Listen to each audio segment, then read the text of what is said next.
Bound by fate, drawn by duty, or chased by fear, 6 souls band together to take up arms against the wrath of the Dragon Queen. When the chains of Avernus tighten, one soul claws for freedom, fleeing the ember-lit gaze of a fallen angel who would see them kneel once more. From the shifting mists of the Feywild, a hunter steps forward, guided by whispers of worms and prophecy, tasked with severing the heads of a cult that would wake a god. Once a brilliant inventor, an artificer helped create steel nightmares. Now, burdened by guilt, he is determined to dismantle his greatest mistake. In the shadow of noble halls, a man reborn walks a perilous path, his body reshaped by an elder horror, his mind defying the hunger that should consume him. Marked by twisted hands of the coven, a wanderer treads carefully, ever watchful for the eyes that seek to claim what was promised. A passionate painter with a thirst for greatness, this resourceful thief is always staying one step ahead of the undoubted dozens of consequences on her heels. From the pirate port city of Luskan to the sewers of Baldur's Gate, no nook or cranny is too lowly to find inspiration in. And as their journey continues, so too does the stirring of forces that would see them broken, or worse, bound.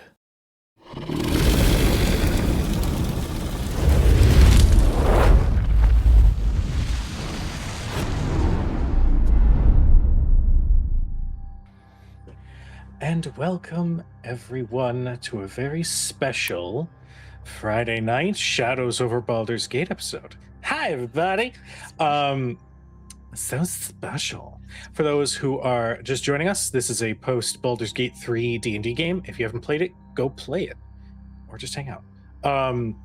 Before we dive in, we're going straight in. I'm gonna toss it to our wonderful cast.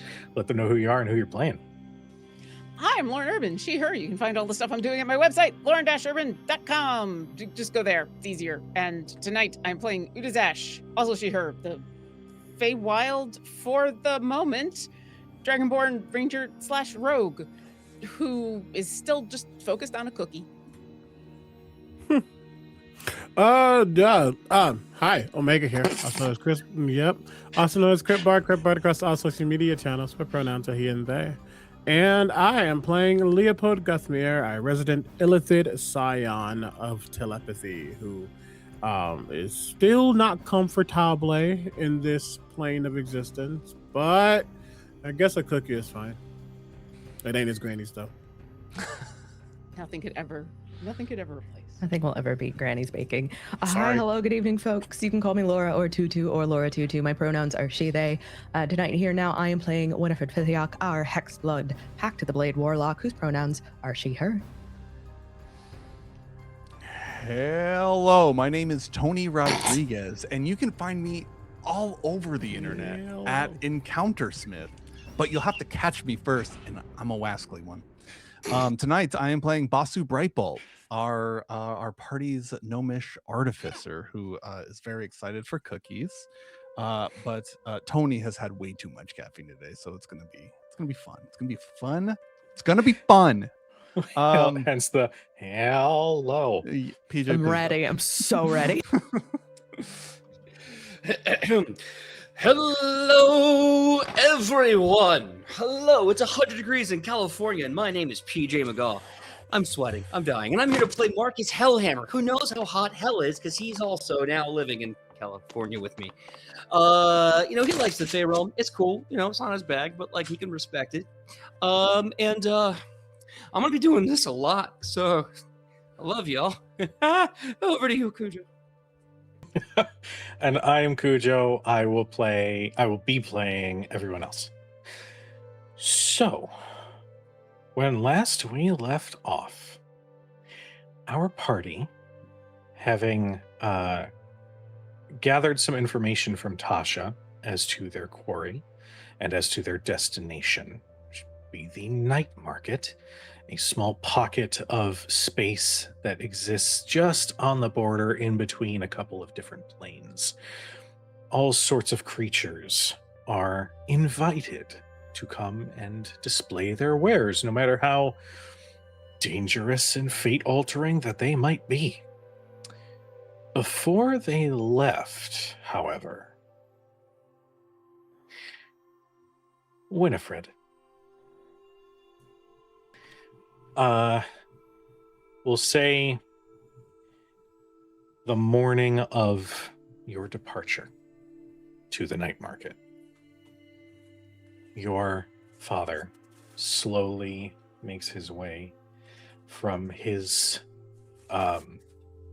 bunk, what have you, towards the fire in the center of the room and starts gathering a few small things for his own breakfast, knowing very well that one of your party is very adept at cooking and wouldn't think of imposing such a need.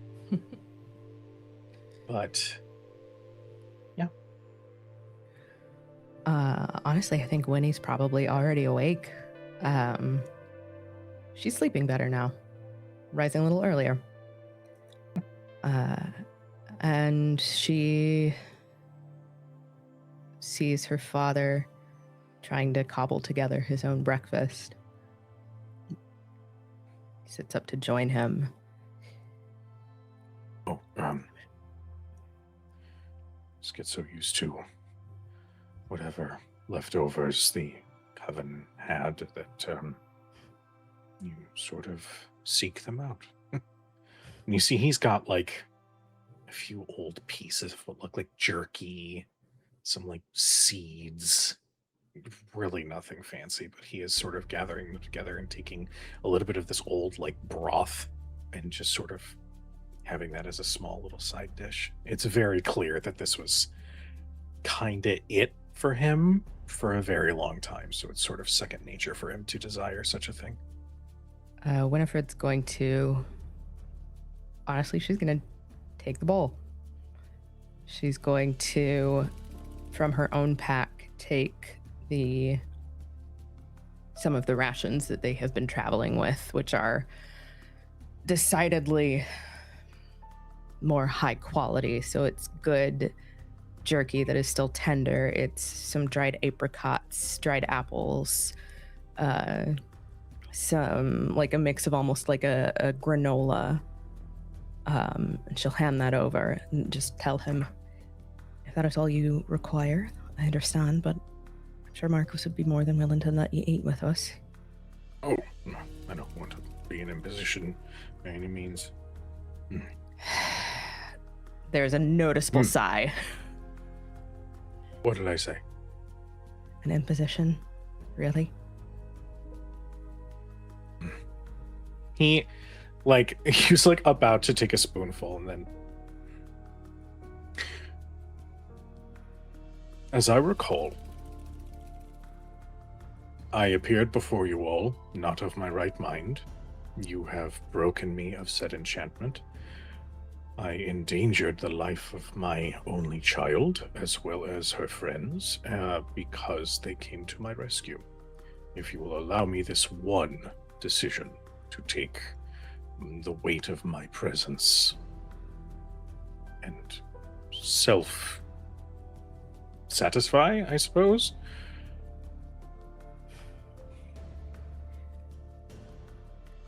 If you insist, Nada.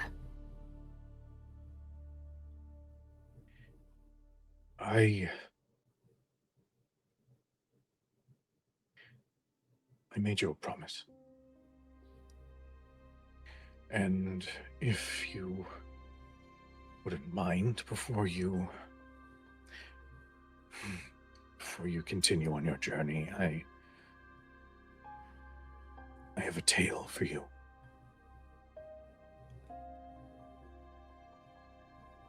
When he nods, I think she'll actually guide him away from the campfire, just sort of a quiet corner of this clearing, just on the edge of the tree line. I'm listening.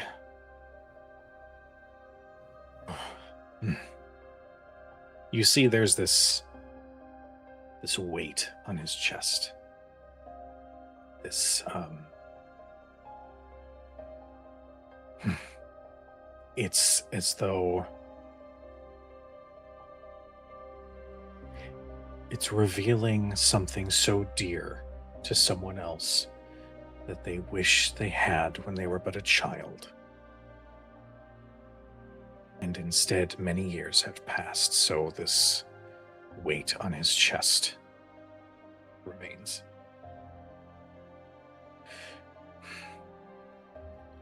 Your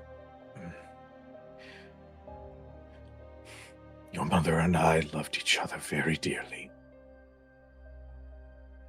So much that we ran away from our respective court. The fools that we were.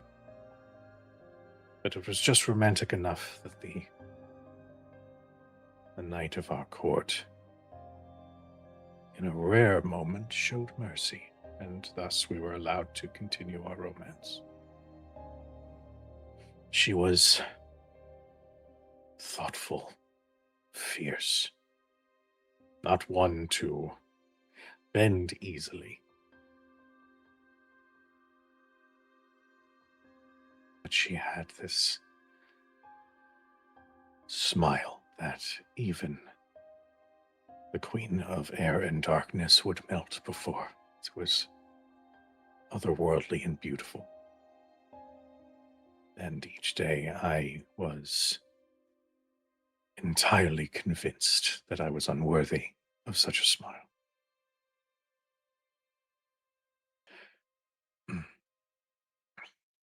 We had a home.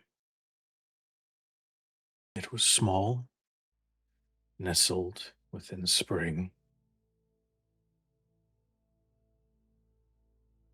And while we did have this home, while we had the four walls and the warmth of a hearth, there was something that we couldn't attain.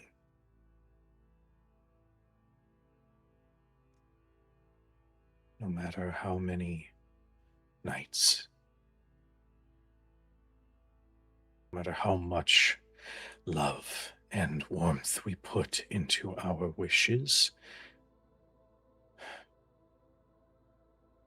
we were unable to conceive a child.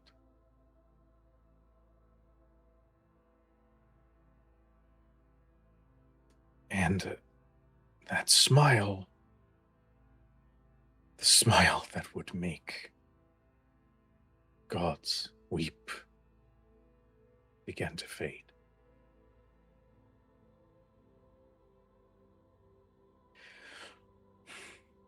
In a desperate attempt, he sought out those we believed would be able to help.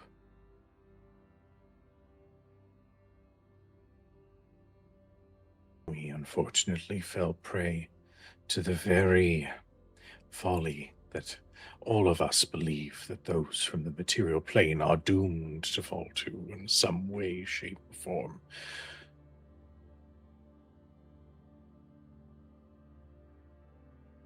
We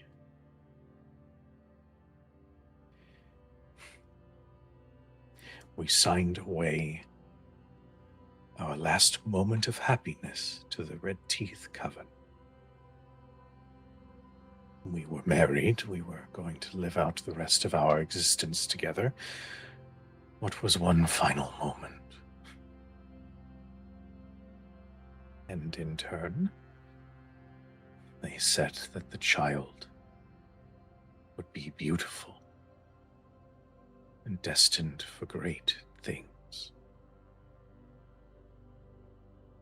And that when they would experience a time of true peace, they would come home. We understood that to be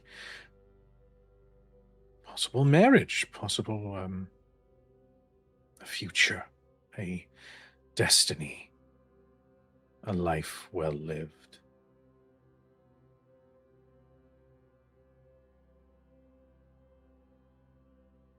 What we did not anticipate was that the red teeth implied something far different.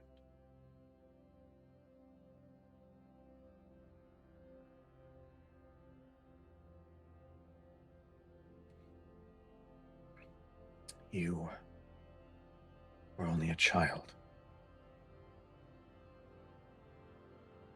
You were our everything.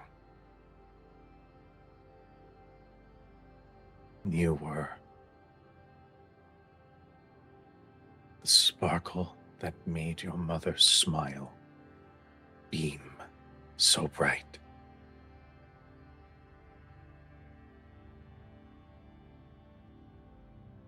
And the red teeth came to collect on their pact. Your mother, as fierce as she was, as beautiful and as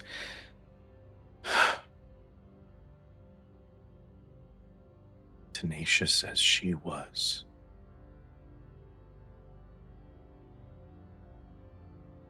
she tried to stop them.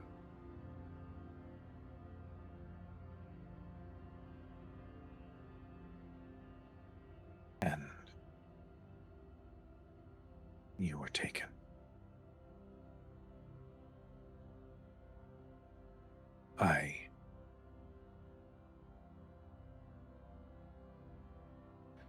There is no language of our home, or of the material plane, or any plane, any divine, any hellish creature. There's no language that can put to words the despair that I felt.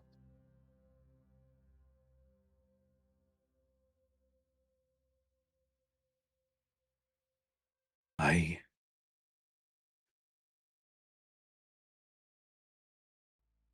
made sure that your mother was given all of the rights, all of the worship as she was laid to rest. And then I resolved myself to find you. I took up arms against my own kin. I took up arms against many of the monsters that exist in our home.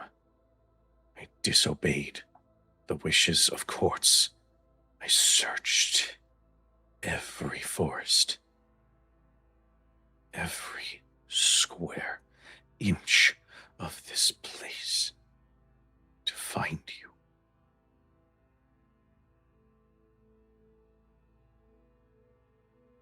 It was only when I felt that there was nothing left that they found me.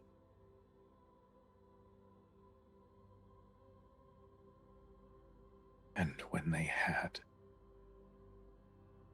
they placed a hex upon my mind that I would forever search, forever hunt.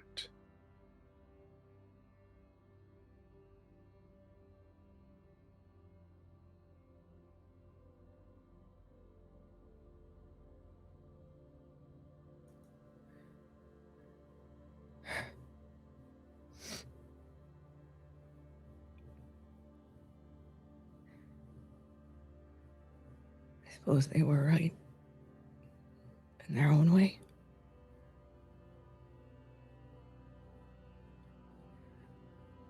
Now that I'm back, now that they're gone,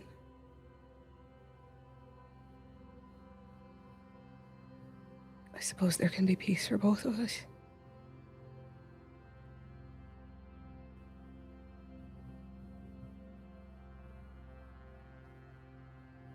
He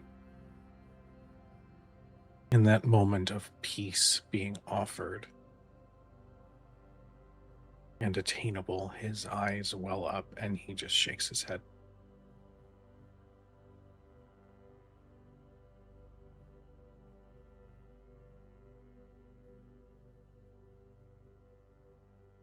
I am sorry.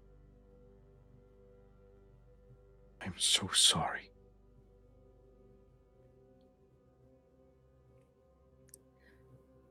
I know.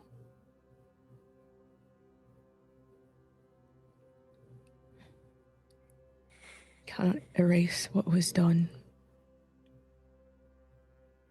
Neither you nor I have the power to turn back the hands of time and take back what was done.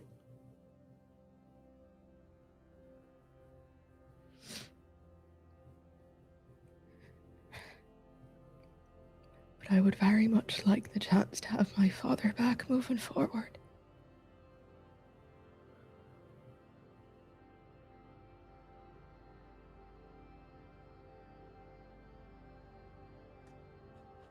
I will be ever at your side.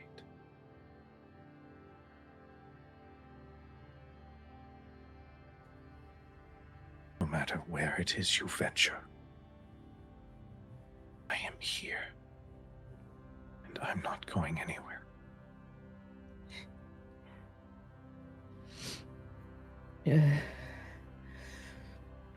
Maybe give us a little bit of time to take care of this fucking mess on the material plane first.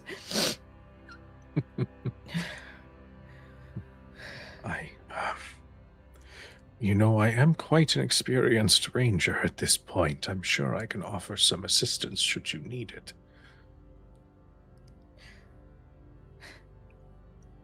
To be honest, Ada, I think we're gonna need all the help we can get. He slowly pulls you into a hug. And he just sort of tilts his head so the side of his head is brushing against yours, and he says, "Then I raise my blade to protect the spark that made your mother smile so bright."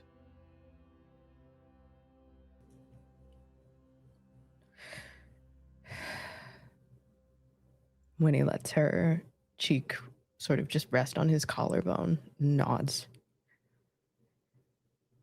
When the time comes, I'll make sure you're there. One way or another. He pulls back and just cups your cheeks and sort of wipes away some of those tears. Ever at your side. I love you, Winifred. I love you, Ada. There's a forehead to forehead touch. He just holds you for as long as you need.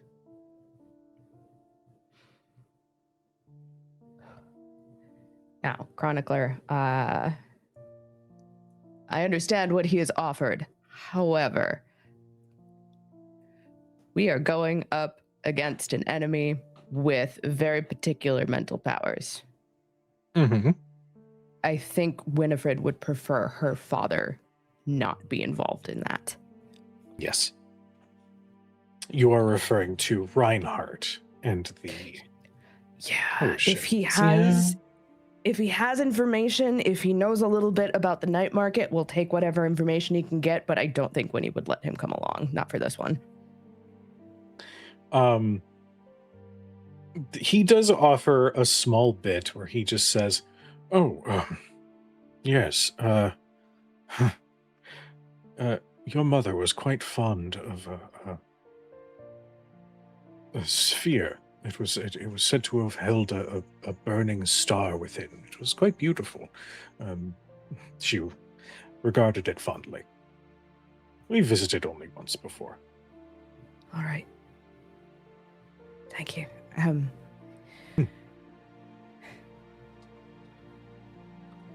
Once we finish this, the Queen's going to shunt us back to the material plane. That was the bargain we made.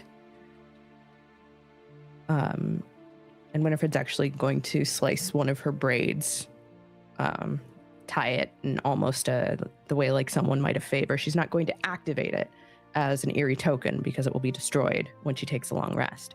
But her father now has a piece of her with which to find her on the material plane. He takes it and he wraps his wrist. Takes like a piece of his armor, like holding the bracer in place, and like wraps it around so that it is always with him.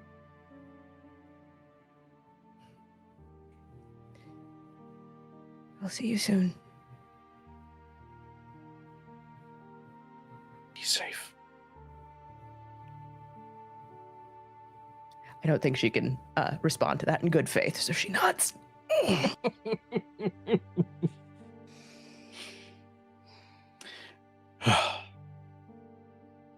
As one final moment, right after that conversation, as you like turn to rejoin everybody, there's this moment where, Marcus, as you are preparing breakfast, you just feel eyes on you, and sort of peeking around the corner is Estelar, just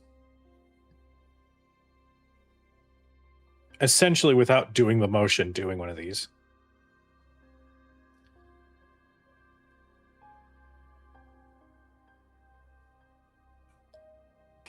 Yeah. So, you all then departed for the night market. The night market, which was a collection of tents and stalls and carts, all offering wares that were far beyond those that you might see on the material plane, all save for one spot in the middle of the market. A standalone counter with an oven placed in the middle of nowhere, seemingly enchanted to heat and bake on its own. And there is an elderly woman standing behind this counter, offering cookies for the small price of 2 copper pieces to everybody who would come. And as you all approached, everyone in the night market either was in line, just leaving, or walking around with a small basket of 3 cookies. Everybody in our party had gathered theirs, but Winifred, you approach, and you can see that this woman with more salt than pepper hair, a little frizzy, but nothing outlandish, a little bit of a flowery apron that's got some stains from years and years and years of baking. She has before her a tray of cookies that right now just look like, almost look like a sugar cookie. And she looks up to you. Oh, what flavor would you prefer, my dear? Oh,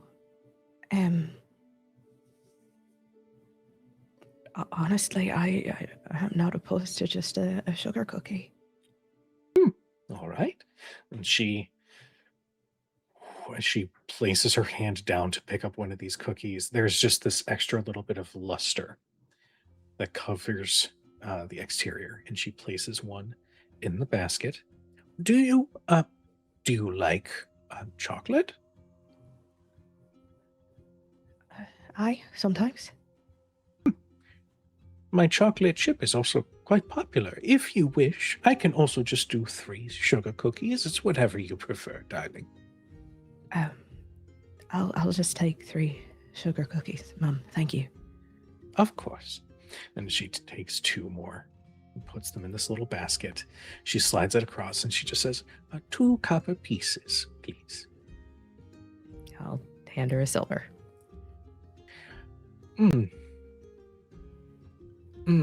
I need you to make me a persuasion check.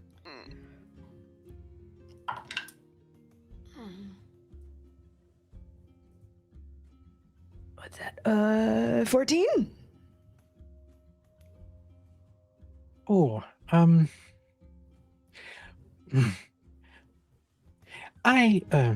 as she is making these sounds, the other people in line and other people about slowly stop and slowly look at the counter where suddenly things have stopped and are very keyed in to what's happening here. At this point, Ooh. can I jump in to maybe have help? Yeah. So we'll say that Udazash hasn't gone yet, because canonically Udazash has also reached into the bag of holding to grab 2 copper because she has noticed everybody in line has been paying with 2 copper. And so when you do that and she sees everything going on, all of a sudden there's just your sister going, oh no, it's okay, and then her hand is in the bag of holding going, I think you just grabbed the wrong thing out of the bag of holding, it's in here somewhere, oh, here we go, and she just hands you 2 copper and goes, did you just grab the wrong thing? Oh, absolutely. You know what? I'm so sorry, Mom. Silly me. I'm assuming with the insight I could pick that up. Just, oh shit. There's also Kill Bill sounds in the mental telepathy right now. Yeah. So subtle, super subtle Udazash. She's just like,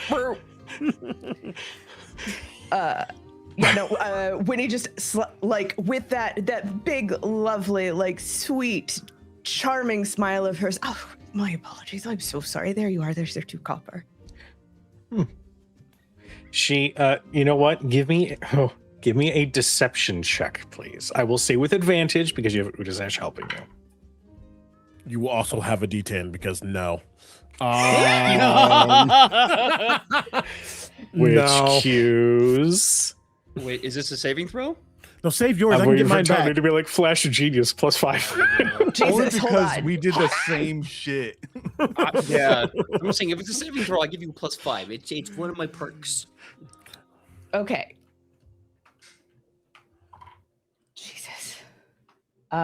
Well, with the D10 plus my +11, that's 34. Let's just add the 5. Yeah, 39 with the +5. Why not? Guys, Winnie's a really good liar. It's casual. She raises the prices on these cookies because that's how good this is. 3 copper.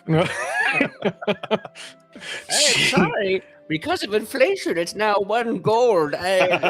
Jesus. You've convinced her. I can't help these taxes.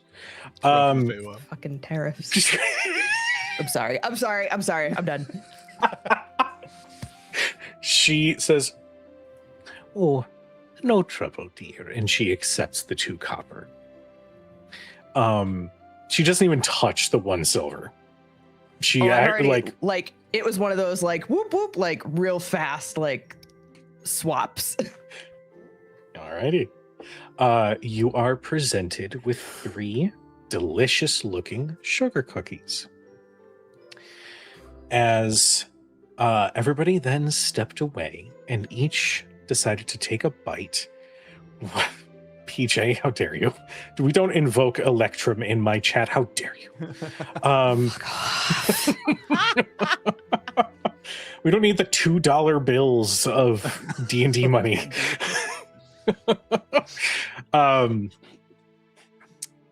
Should you decide to take a bite, I would like for you to describe your coziest, warmest, happiest memory, because that is evoked when you take a bite of this cookie.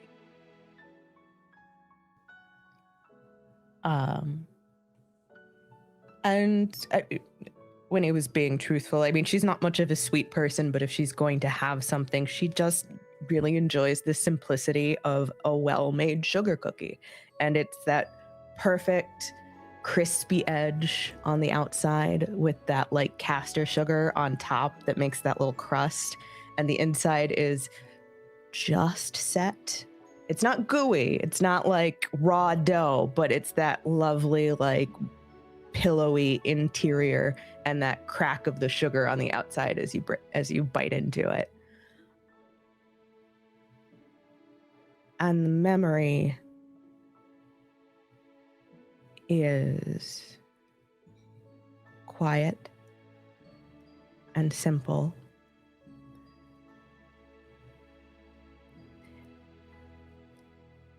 It's the first night that the party gathered at the Elf Song.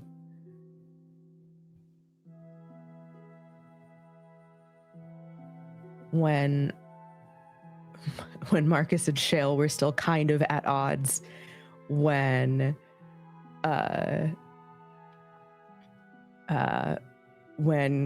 Gideon and Illithor were bickering over whether or not he was meant to stay and help or whether he needed to return to the academy.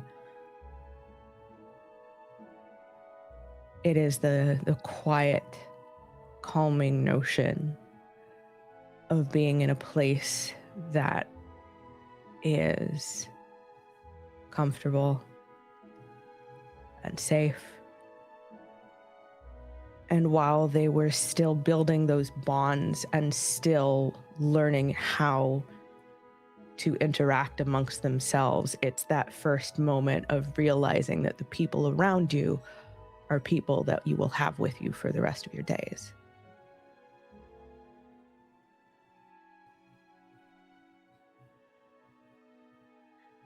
You feel this memory enter your mind.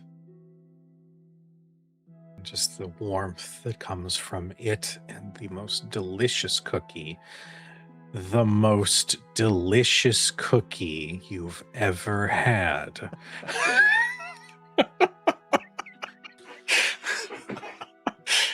No, I'm just kidding. You feel it swell within you.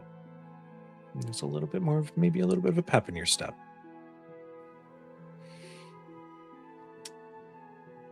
After that, an individual had introduced themselves to the party. A dangerous individual who had arranged for a deal with Utazash. And just as that individual started to walk away, head held high, everything stops. Second chances stop moving. All creatures in the night market stop moving. The sound of footsteps on a dirt path are heard as an individual slowly comes around the corner. An individual that Basu has actually interacted with. A human-looking individual with long brown hair and a red ribbon tying it back and out of their face. They wear a black and gold suit vest with a red cravat, with glowing red ember-like eyes as they have in their hands a book. And they look at this book, and they look at this individual. They look back at the book. How did you get in here?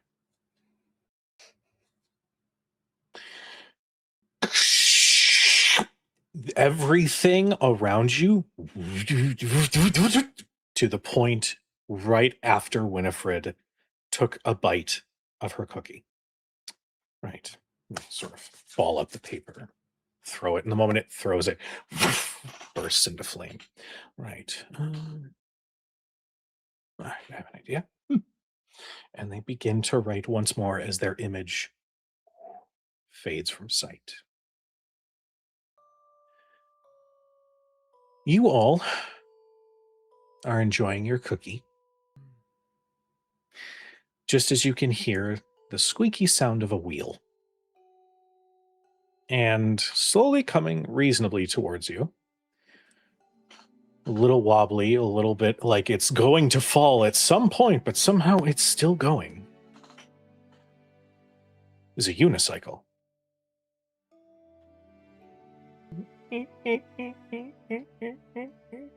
And it actually does some wide circles around all of you. Is it just a unicycle, or is there somebody anyone on on it? It is just a unicycle until right next to Basu.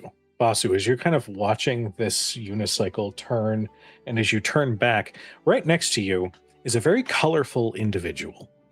An individual wearing a domino mask and a jester-like hat, who's sort of looking at it too like, that's kind of weird, isn't it?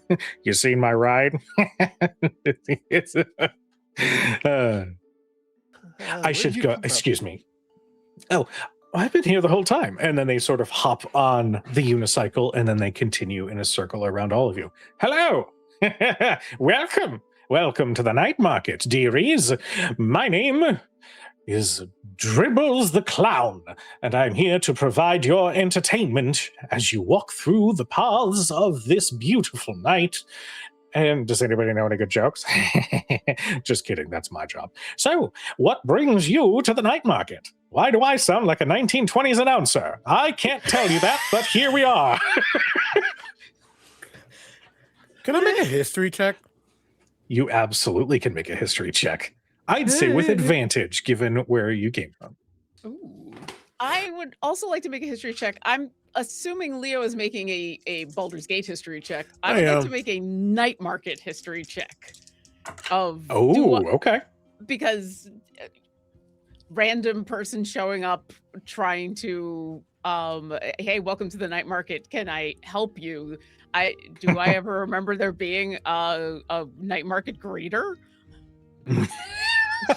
Go ahead and make a history check. I'll say I with rolled advantage. like shit, even with advantage. So I'm going to use my luck to reroll that.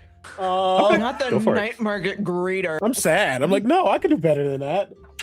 Right? I mean, this nice. feels like You're someone who decided that they were going to scam tourists at the, at the, like central, It's like those bastards that wait for you at the top of the elevator when you go into the hotel at Vegas and try to like bully you into a timeshare. Yeah. Yeah, It's that like, is oh, too I've good. gone into, I'm in New York, and I've gone to go see, Broadway, and there's just suddenly a guy there trying to tell me that they can take me on a tour bus. Hey there, do you like free comedy? Here's a ticket. And oh man. Yay. They're the kind of individual that say Broadway. They really hit the way. Oh, welcome to Broadway. I refuse to make a history check. I don't want to know this. I don't want to know this. Yeah, I don't think Winifred wants to know. She's just I just had the best eyeballing cookie him. of my life, and this clown wheeled up to me asking me for jokes. No, thank you. 21. Okay. And Udazesh, what did you get? 17. Okay. We'll start with Leo. Leo, there was a time in Baldur's Gate, strangely enough, just before the attack on the city, where a carnival had come through. And all sorts of wonderful, dazzling acts were put on display, but one of which was a rather terrible clown show. One filled with all of the worst dad jokes that you could think of, that actually turned out to be a bit of an ambush, because the heroes of Baldur's Gate had discovered that this particular clown, as with a number of their co-stars, employees, acquaintances, you be the judge, were all unfortunately fed tadpoles and but had been brought into the cult of the Absolute. Last you heard, Puddles the Clown sort of became a myth because it was said that they were completely torn apart limb from limb, quite literally, and people say that they still can't find all of the pieces of this individual in the city. So I think one, the lore is luring. Two, I think I want to be fair. I don't think Leo would know all of that stuff. At the very least, he would know of the circus being there and the name being like a featured performer, even if they're bad. Yeah, like especially because technically he had a terrible, so he wouldn't be able to go to the circus. But yeah, I think he's triples. Why does that sound so familiar? As you let Udasash know. I like the idea that Sai is like, why do we care? You keep saying this word. I don't think it means what you think it means. Why are we playing basketball? With Udasash. Mm-hmm. With a 17, it's a real rare occasion when somebody tries to greet newcomers to the night market upon their first steps within, especially given how the rules of the place. Somebody this outlandish definitely would have come to mind if you had known of somebody that would do such a thing. This is not only going against one of the rules of the night market, but also new. This you do not remember seeing this person before. Okay. I mean, the not remembering is par for the course. The going against the rules and not remembering, those two things together, I think Udasash definitely head cocks, smile falters, and in the telepathic bond, don't answer this one's questions. Triples. I swear I remember that name. I second Udasash. Don't. I don't like him. I just And- don't like No, clown. thank you.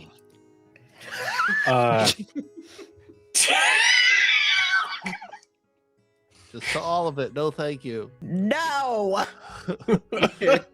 Thank God.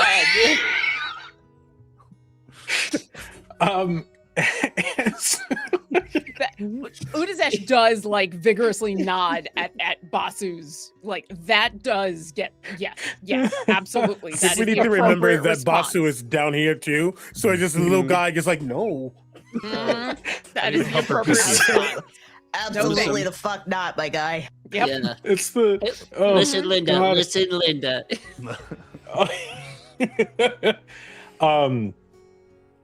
In your telepathic bond, you hear, who are we talking about? Oh, no, Pause. it wouldn't be me. Pause. How? How? Let me specify. Let me specify. I'm going to say in Udasash's mind, and therefore, because telepathic bond, I was assuming No, it's would fine. go through. If it happened, Kill Bill sounds. So, I'm like, how?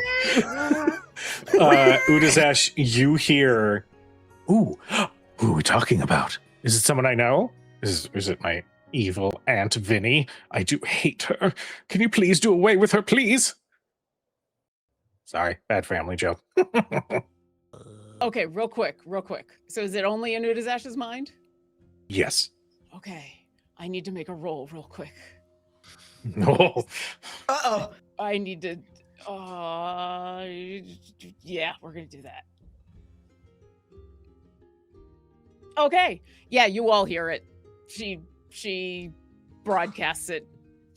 Yeah, because with a natural one and an intelligence saving throw, she hears it and can't help but. So you hear it, but it's like in a weird echo, because I think what happens is she hears it and then passes it along automatically because she just assumes you're all going to want to hear it.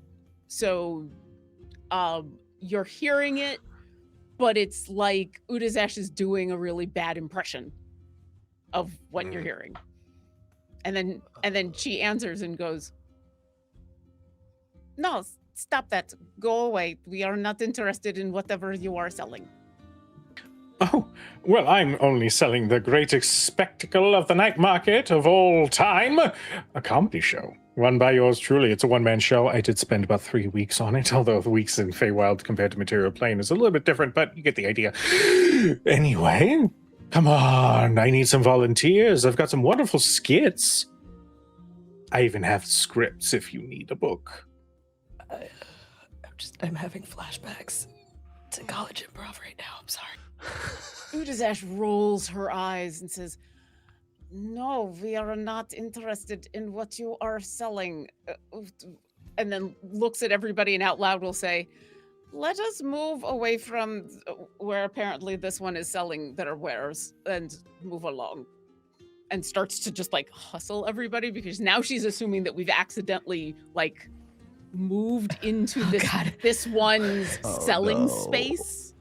So it's just gonna kind of past his kiosk. Yeah, is in the sphere of influence of where this guy has assumed responsibility, and that's why he can just start to be like, "Hey, buy my stuff." In the telepathic bond, Basu's gonna ask, "Is this ride hard?" Oh, that the circus. Sorry, I was trying to place. There was a circus that came through Baldur's Gate right before. Yeah, his name was Dribble. Why is he here?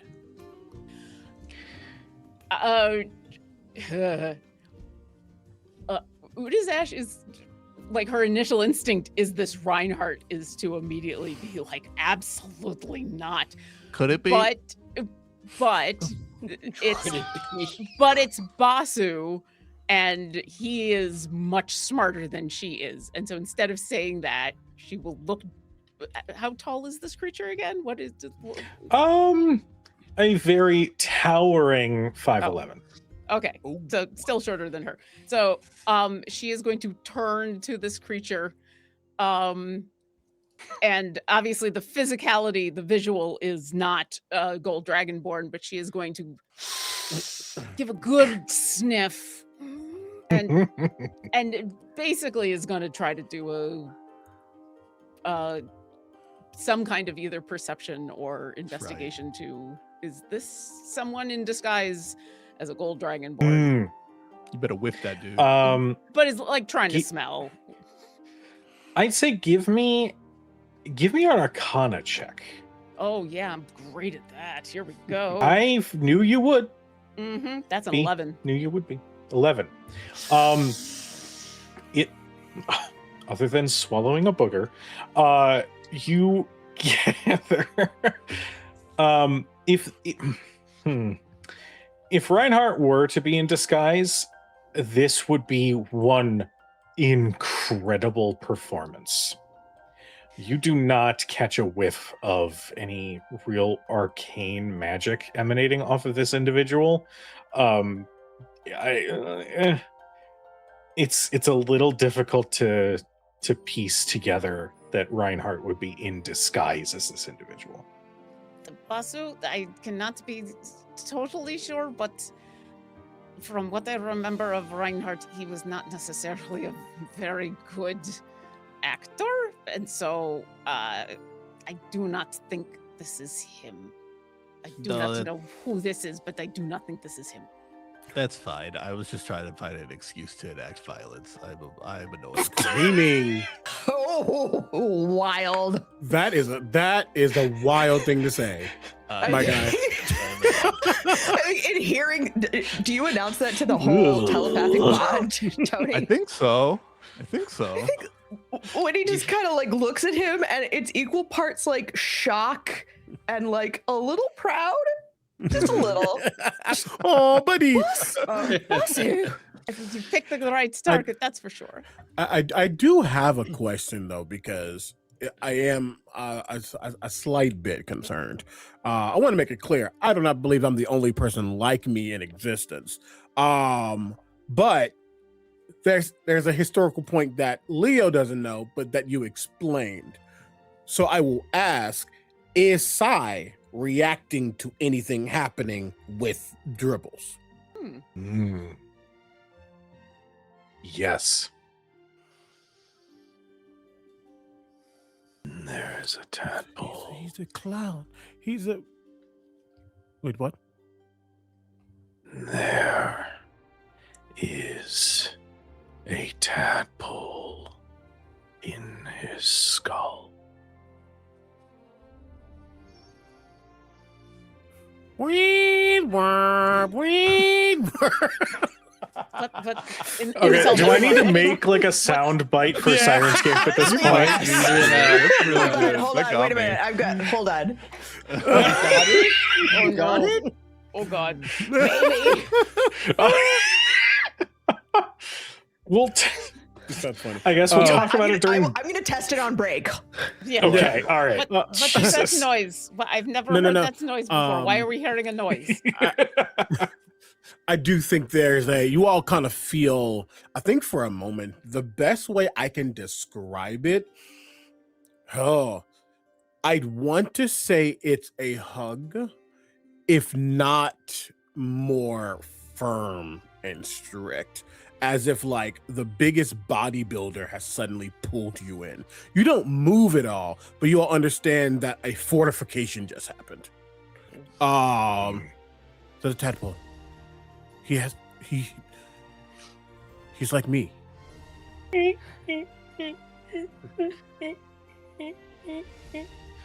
Still. Right in the unicycle. Goodbye. We are going now. And I'm going to Aw. once again try to leave the area with my friends. He does that thing where like, okay, every single one of us has been to a convention. Mm, The moment when you're walking behind someone who you don't know and who is unintentionally, like without even knowledge that you exist, is perfectly 20% slower than you are, and perfectly, as you try to move past them, is also moving in those directions. So you are quite literally doing a dance behind them to try to get past them. And the whole time, as Puddles, Puddle Big Dribbles. Who's Puddles the clown? I know Dribbles the clown. I think I that's don't know Puddles. Postmodern Jukebox. Oh yeah. Anyway, Dribbles the clown is gonna go, oh, how do you control this thing? It's got a mind of its own. If only had a steering wheel of some kind.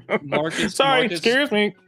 Marcus is gonna be like, "Let me help you drive that motor me," and he's gonna put him in a bear hug and very quickly just pick him up, turn him around, put him behind us, and then just keep walking forward. I would like for you to make me an athletics check. Jesus. I would love to do that for you. 1 second while I get out my lucky D20. Kujo, when you explain the person walking slowly, I work at a theme park, so walking out of a theme park every single day, I deal with that every single day. Triggers. mhm. I want to take a moment to dedicate this 28 athletics check to Tony.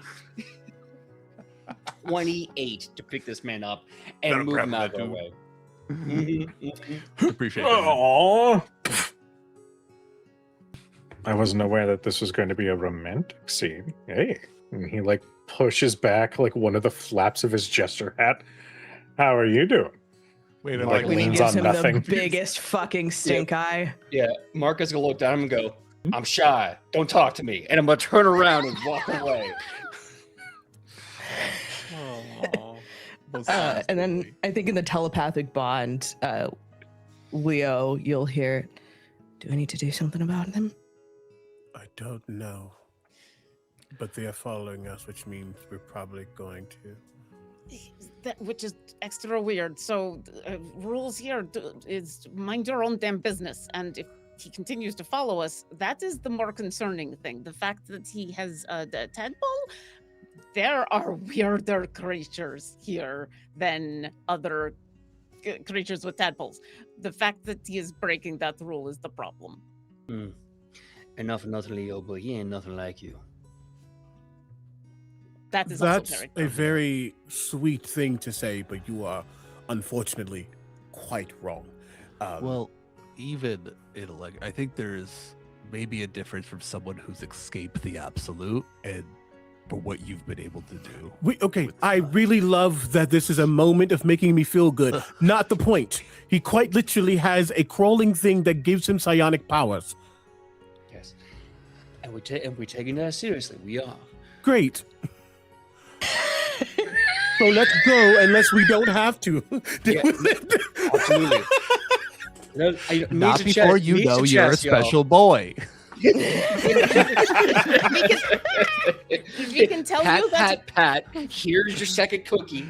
we can tell you that you are awesome and also escape this horrible creature at the same time. We It's can weird. multitask. No. Let's leave. We have been For the leaving and cloud. talking at the same time. That is the Yeah. joy of Okay. talking in We this will- whole thing. We will follow that away as a later problem. As you all finally steel yourselves and just start moving past, there is the sound of the loudest of weeping coming from this individual, like full on abrasive, loud, like echoing out this. And if anybody were to look, you just see like projectile tears coming off of this individual. My God. They don't want to play with me. I do all this work. I put on all this makeup. I rehearse 7 times a day, and they don't even have any of that. Like, just a mess. I will admit, this is the first time I've ever been in the night market and someone has tried to use emotional manipulation on me to actually sell something. That is a first. I figured it'd be, enchantment magic or no, that's just. That is actual guilt. They are taking a very big risk. There are beings out there who would have just killed this creature outright. He's lucky that Marcus is a much nicer person. Friends, I am not trying to freak out, but I do think we need to shut our minds off from this person until we get where we are going. And Clink. anyone with a insight that's high enough, you all know that Leo was once a wizard. We don't really talk about the sorcerer part mechanically, but he was once a wizard who gained this power that essentially enhanced that wizardry to something so innate that he can do what he can do. So now he is picturing a clown who is all about chaos and changing what the world, reality as they need to, entertainment, now with psionic power. Oh, okay. So he's like, be careful. He might actually be able to do more than we think. Yeah, I out of think- character. Out of character, it's giving Mixoplex, Yes, but no, you are yes. That's exactly where Leo 100%. is right now. He doesn't think of himself as a D&D class. He's like, this clown now has astronomical power. Let's go. Yeah, no, there's. I think with Winnie's fucking 24 passive insight, you see her face go from like moderately irritated to just like, oh god. Walk faster, walk faster, walk faster, walk faster, walk faster, walk faster, walk faster. I think It's at this. Oh, go ahead. I think Udazash doesn't catch any of you all. However, I think you would all very much pick up on Udazash this entire time has been taking this seriously. She does not at any point discount the fact that this creature could be incredibly dangerous. Like at no point has she not taken this like super seriously. So you all definitely catch the like she is not like let us go like it has all been a very serious we are going now. It's yeah, everything here is potentially deadly and dangerous, and if it is hiding a veneer of funny, it is just trying to fool you or trick you or whatever. So yeah, she may not be catching up that she might not be catching that any of you have had that switch, but she's staying calm because that's what she does, but she's not fooling around. I would like everyone to make wisdom saving throws. Oh, Oh, no. +5, everyone. Thank All you. right. +5. Oh, wait, no. Is Shit, my I'm using a bulwark luck. on? Is this to avoid a charmed or frightened condition? This would be to avoid charmed. I want to be Okay. super fair here, Cujo. The ability that I have does not require economy at the start of my turn, and I did say I fortified us. That was our bulwark mind. So Okay. with that being on, everyone can add also a D4 to this wisdom check. Awesome. Okay.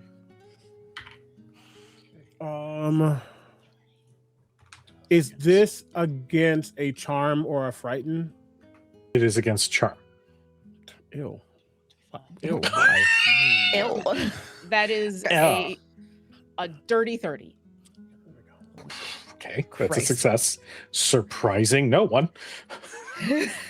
I mean, thank you, Marcus, and also thank you, CB or Leo. So yes. Yes, thank you.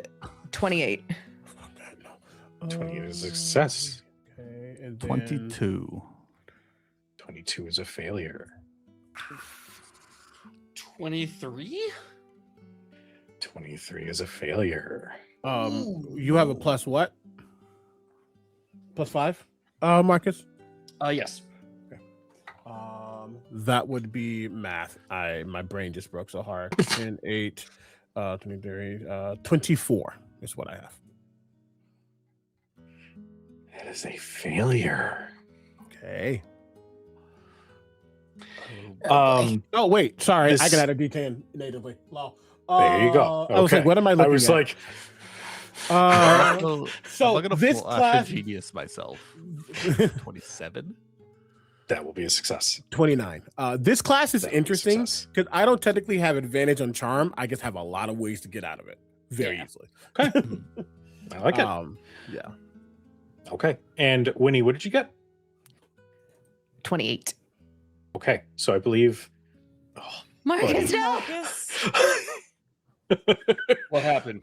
I think you're the only one. that failed. You're the only one that failed. Oh, hey, Marcus. The reason so many of us passed. Aw. Yeah. That's Yeah. what I get for rolling a 9 on the D20. As everybody reacts to this individual appearing behind you and wailing into the night, as you look back and then look back forward, the clown is now in front of you, and they say, "I'm sorry. It was a bad first impression. Can we let bygones be bygones?" And they're going to hold out a hand, and you feel compelled to do just that. I'm looking at my hand like, Winston, don't let me do this. Winston. Man, Don't let me do it's this. just a gesture of goodwill, my man. No, Winston, keep talking. I can't stop my arm, like you keep talking. He just opens his mouth so that I almost said puddles again. Jesus. Dribbles shakes your hand, and the moment he does, you feel as you are yanked, and you guys watch as Marcus and the clown fall back, and there is like the opening of a curtain or a tent flap of some kind in reality, and Marcus is out of sight. The Now- flap of that invisible tent flap is still visible. Now we get to kill him, and I Yep. will dive through the tent flap. Come on, Clippy. I think there's two things here. It's Leo going, what the hell? But also thinking about what Sai just told him the night before and what he's been told nights before. And at the end of the Sai, there's the as he falls in. All right. You all appear. I'm going to say everybody but Marcus appears immediately in the center of what looks to be a sand pit with a ring of it's a wall of about 5 feet or so up that then lead into bleachers that surround this circle around you. You have been pulled very much into a circus tent. Oh no. And above you You hear, can he do it? Can he maintain concentration? As you are seeing, I keep on wanting to say puddles. I'm so sorry. Dribbles. Puddles was my father. Dribbles is juggling as he is on a tightrope on the unicycle, while Marcus is on another tightrope on another unicycle. Marcus, this is the biggest performance of your life. Yeah. Everything in you knows that if you don't do this, they're going to cancel the show, and we can't have that. The show must go on, so said the great Spear Shakes. So we must put forth our best effort. CB, do not make that face. You did this. We are here for Spear Shakes. The bleachers that are around this ring are empty. There is not a soul in sight. And as you all have stepped in, the opening behind you has closed behind you and is now obscured, as you are now just stuck in a circus tent. Marcus, I would like... Oh, sorry. You got your hunter's mark. I got it. Yeah. Let me know when I can ask all the questions, but sorry, I thought you were done. My bad. No, you're good. You're good. Marcus, I would like for you to make me an acrobatics check, please. I would also like to note one small, tiny thing. The tightrope is about 50 feet up in the air, and there are bits of broken glass, old broken pieces of steel and weaponry immediately below where these tightropes are. Why would you do this to me? Why? I am all flex, no dex. I am not the guy. Isn't it great? Oh, God. Here goes nothing. I believe in you. You got this. Okay. Not bad on the die face. That is a total of 17 with nothing else. Question. You said he's Answer. how far away from us? He is 50 feet up in the air on a tightrope. Great. And I want to be fair to timing. Are we able to react to this happening? Yes. Great. Luckily, whether we're in combat or not combat, I rolled high enough on my psionic die that my telepathic feat for this instance is 80 in combat. So as long as you're within 80 feet of me, I can give you the reaction of the D10 Very nice. for my telepathic bolstering, because this is an ability check. So roll a D10 on top of that. Because if a 24 failed in a save... Yep. Okay, Out of D10. range for Flash. Now. Genius. I had to check range. I was like, I might be able to... Yeah. That's what I mean, circus tents are very, very tall, so it was worth it. Okay, so that's another 7, putting me at 24. Who's got Featherfall? Look, I got a lot of HP. As long as it's not instant death, I think I'll be okay before we go fight Reinhardt. Marcus, Yes, sir. as you are balancing on your own unicycle, you feel your stealth start to slip, but you stabilize. And then you kind of maintain as a little bit of a wobble, but you're good. Now comes the next trick, which is catching some of the pins that Dribbles is juggling. And the problem is that the moment they throw their first, as it flies through the air, it changes to a venomous snake that immediately scares the shit out of you, and you feel yourself start to fall. I'm going to roll some damage. I will cast Featherfall at him before he hits the ground. Oh, thank God. Oh, thank God. It's a launch a mechanical belt that just like kind of slows gravity as he floats down. as you do, you hear a, "Oh, damn it. That was supposed to be one of our highlighting acts. What am I going to do now? Oh, You're I have an idea." you're going to tell me if his intelligence Yes. score. We'll start with the easy stuff. Give me Yes. info. Is his intelligence score lower or higher than 10? Higher. Is his wisdom lower or higher than 16? Let me see. That is higher. And is probably know this one. Is his charisma lower or higher than 12? Yeah. It's very, yes. Yeah, higher. The DM might also decide that you realize you know a piece of the creature's history. Do I?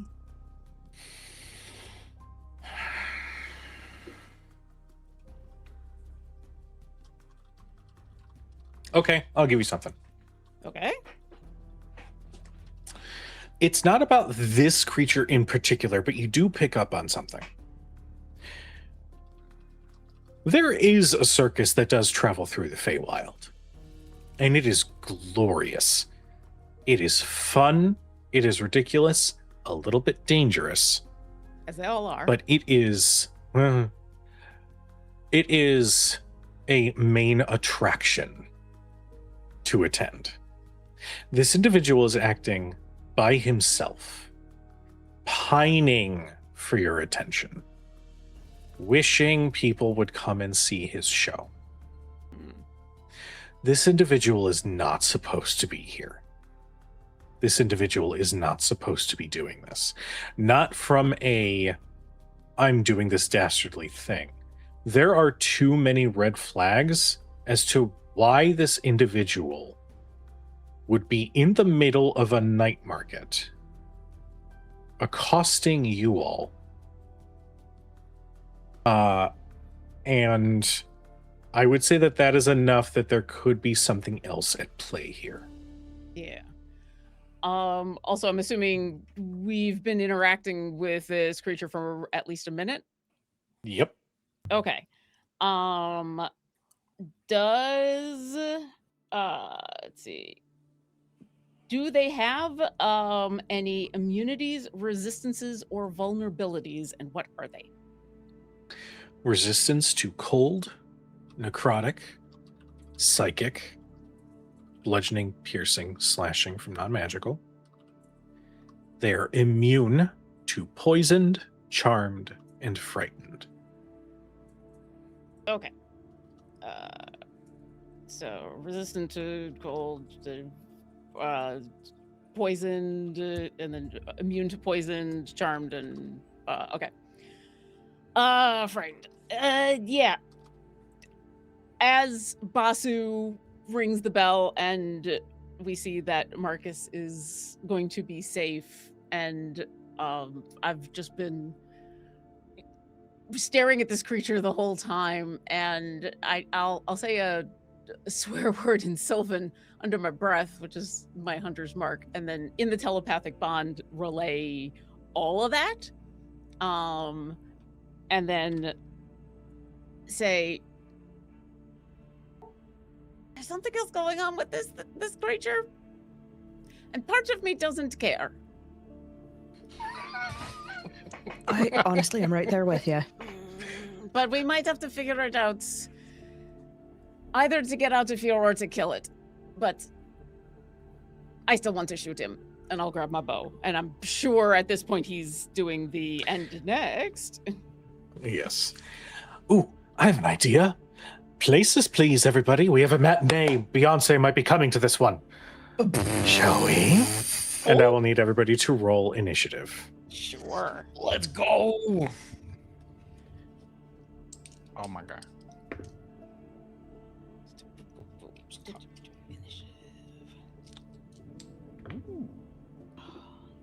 Thank the universe I finally got that for my initiative, because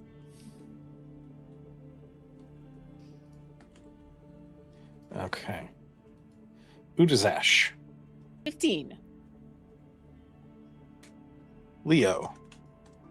Sorry. 9. Okay. So 9? Yes, 9. Winifred. Dirty 20. Okay. Basu. Also a dirty 20. All right. We have the great. Well, you know what? You guys are both going to go on the same turn. And that's all right. Marcus. 17. Okay. Then it is here that we're going to take our 10-minute break. So, Okay. for those in chat, thank you so much for tuning in. We are going to take a quick bio. So, for those in chat, stick around. We've got a combat with a wonderful and so impressive and well-loved clown. And, you know, it's going to be so great. The party's going to love him. It's going to be great. But stick around. For those in chat, get yourself a snack, get yourself some water, take your medicine if you haven't, and we'll see you guys in about 10 minutes. Be right back, everybody. Toodles. Jesus.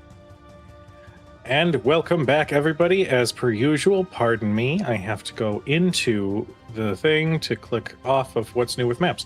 As you can see, we have a full-on, totally decorated circus tent.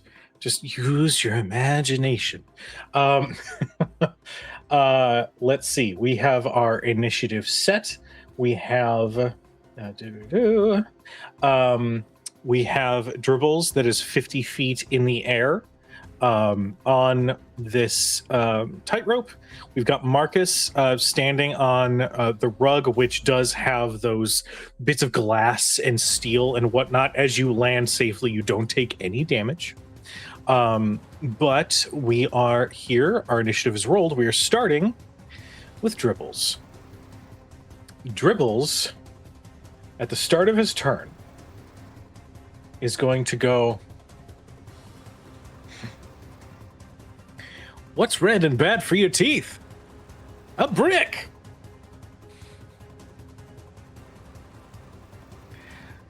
Okay. 5, 10 temporary hit points What? added to his HP total. A brick. Give me a second. No. Oh no, wait. If we Okay. laugh, does he get temp HP? Then Sorry. we are going to start. He is going to like immediately almost disappear from that tightrope and appear right next to Marcus on the ground. And he is fixated on you, Marcus. let's see. We are going to yes. He's going to say, "Hey, buddy, I'm so sorry, but I forgot to mention it's kind of a one-man show." And he goes into his pocket and pulls out a gigantic mallet, and woof, he is going to try to make some attacks on you. Well, that's an 18, 30 to hit. Yeah, 30's gonna hit. Okay, I will need you to make me a strength saving throw. This I can do. This I can do very well. That's gonna be a 27. That is going to succeed. You're going to take, not the most. That's 22 points of bludgeoning. Here comes attack number 2. Ugh. That's a 17 to hit. That'll miss. Okay. And then the last one. Even worse. So that first hit, like right into your center of mass. And there is this force behind it that you steel yourself and remain in place. Your charm effect is removed at this point. And the second 2 hits swing wide as he's like fully like falling over himself.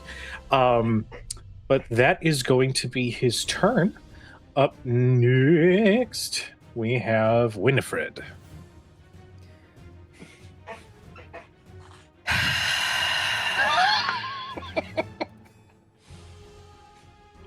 Winifred looks so incredibly annoyed. She's gonna take the broom, hop up, swoop, Eldritch Blast. Okay. Eldritch Blast. All right, give me those attacks. Blast. How high up do you go, by the way? Let's call it like 20. 20 feet. Okay, got you.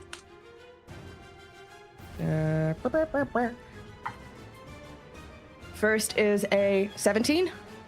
17 is gonna miss as you fire it right at his face. His head like sinks into his torso and it collides with the ground immediately behind him. That's ridiculous. 24 to hit. That will hit. Yes. And then natural 20. You serious? I will take a picture right meow. Hold, please. All right.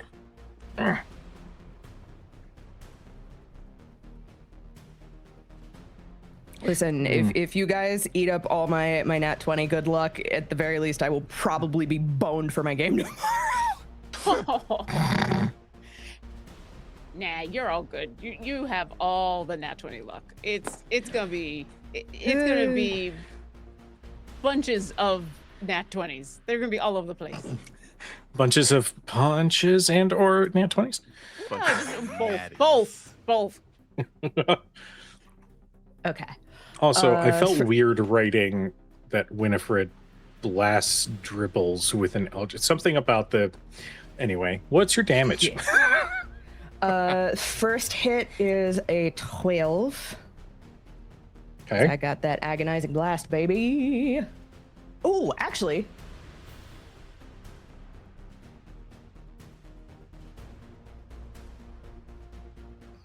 Sorry, say that again. I realize there is a mute button that I may have accidentally hit. She said, "Ooh, actually," and then we heard nothing. Oh, okay. I just remember my charisma modifier has gone up significantly. So that's actually a 13 on the first one. 13. Okay.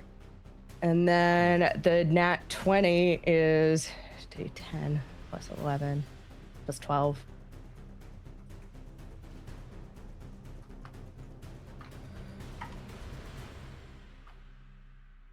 Jesus.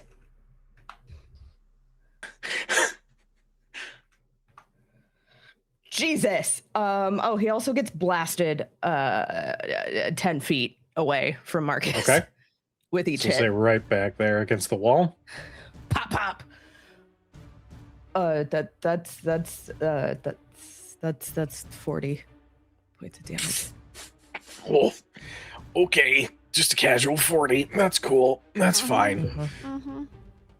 The first one, he definitely dodges out of the way, and then his head pops back up. Right in the face, and the second one right in the chest as he is flown back against the wall. Well done. Anything else on your turn? You know what? No, not at this moment. But she looks him dead in the face and just says, "No means no, arsehole." Okay. Let's see.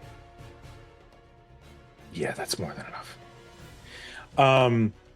In return, as a legendary action at the end of your turn, he says, "Oh, but I made all these pies!" And 4 arms pop out, each with a pie, and then he is going to target actually Udazash, Basu, Leo, and Winnie, because the range is 60 feet, and all of them at once.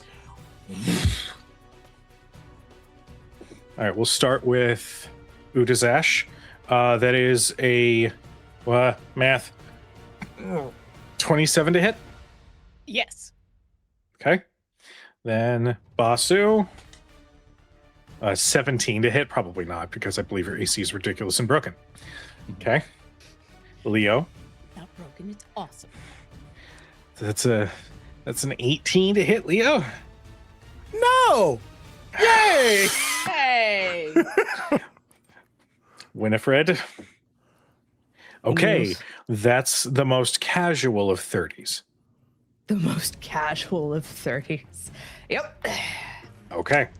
So for Udazash and Winnie, sisters, you are going to be Shut considered blinded until the end of your next turn. How far away is he? He is, let's see, you're 20 feet up. Y equals mx plus b and some other mathy things. Call it 40 feet. Cool. Just tell me the Um, damage, and I have a reaction for him. I got you.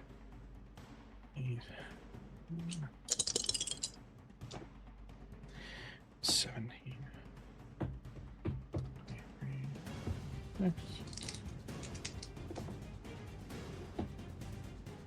Okay, so Udazesh and Winnie, you're going to take 36 points of acid damage as these pies, the moment they collide, there is a that starts to burn away. Everybody else, so that was Leo and Basu, you're going to take 18 points of damage. You are not blinded, but some of that, as it flies through the air, some of the shrapnel of that whipped cream is going to end up landing on your form and still hit you for Cool. Sorry, confirming Can he- that some of it just kind of splashes off. Yes, 18, you said? 18. Okay, I don't like that. I need a Constitution saving throw from Dribbles, my love. Okay. I'm also going to uncanny dodge, so I only take half. But you said blinded until the end of my next turn? Correct. I'm going to be very upset with him, and so now I'm going to do something else. For Constitution, where are my notes? All of my notes are everywhere. That is going to be a 23. Damn it. Okay. I have a delightful little reaction spell called Backlash. Nice. Ward yourself against destructive energy, reducing the damage taken by 4d6 plus my spellcasting ability modifier. Oh my god. So he's still gonna take 8 points of force damage. Okay. Got your 8. And I have reduced. Fuck. You've reduced it by what? I hit the key again. I'm sorry. It's the minus key. Who uses the minus key in the middle of a tabletop? Oh my god. Actually, I'm sorry. He's gonna take. Math is hard. That's 11 points of damage. I'm still not used to the new charisma modifier. Gotcha. You're good.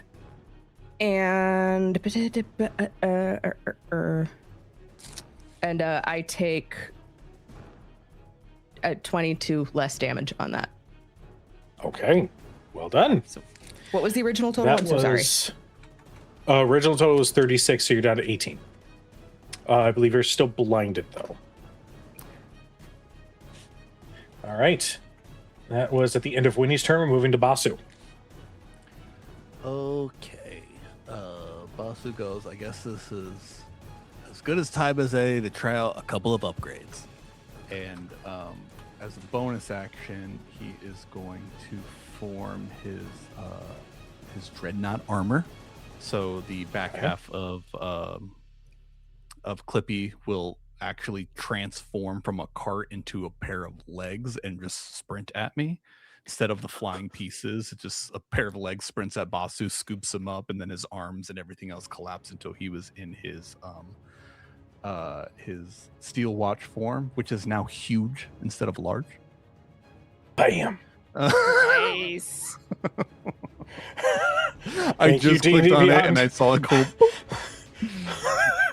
Thank you, D&D Beyond. Cool. And that's his bonus action. And he is just going to, I guess, jump over this carpet. Okay. Because I could. And close in with dribbles 30 feet. I guess that's secret here. You'd probably get there. Yeah. And with his shield arm, he is just going to smash it the clown. Okay, go for it. Couple demolisher hits. That's a 17 to hit. 17's not gonna hit. Okay. And then the second attack is going to be a 24. That will hit. Yeah, okay.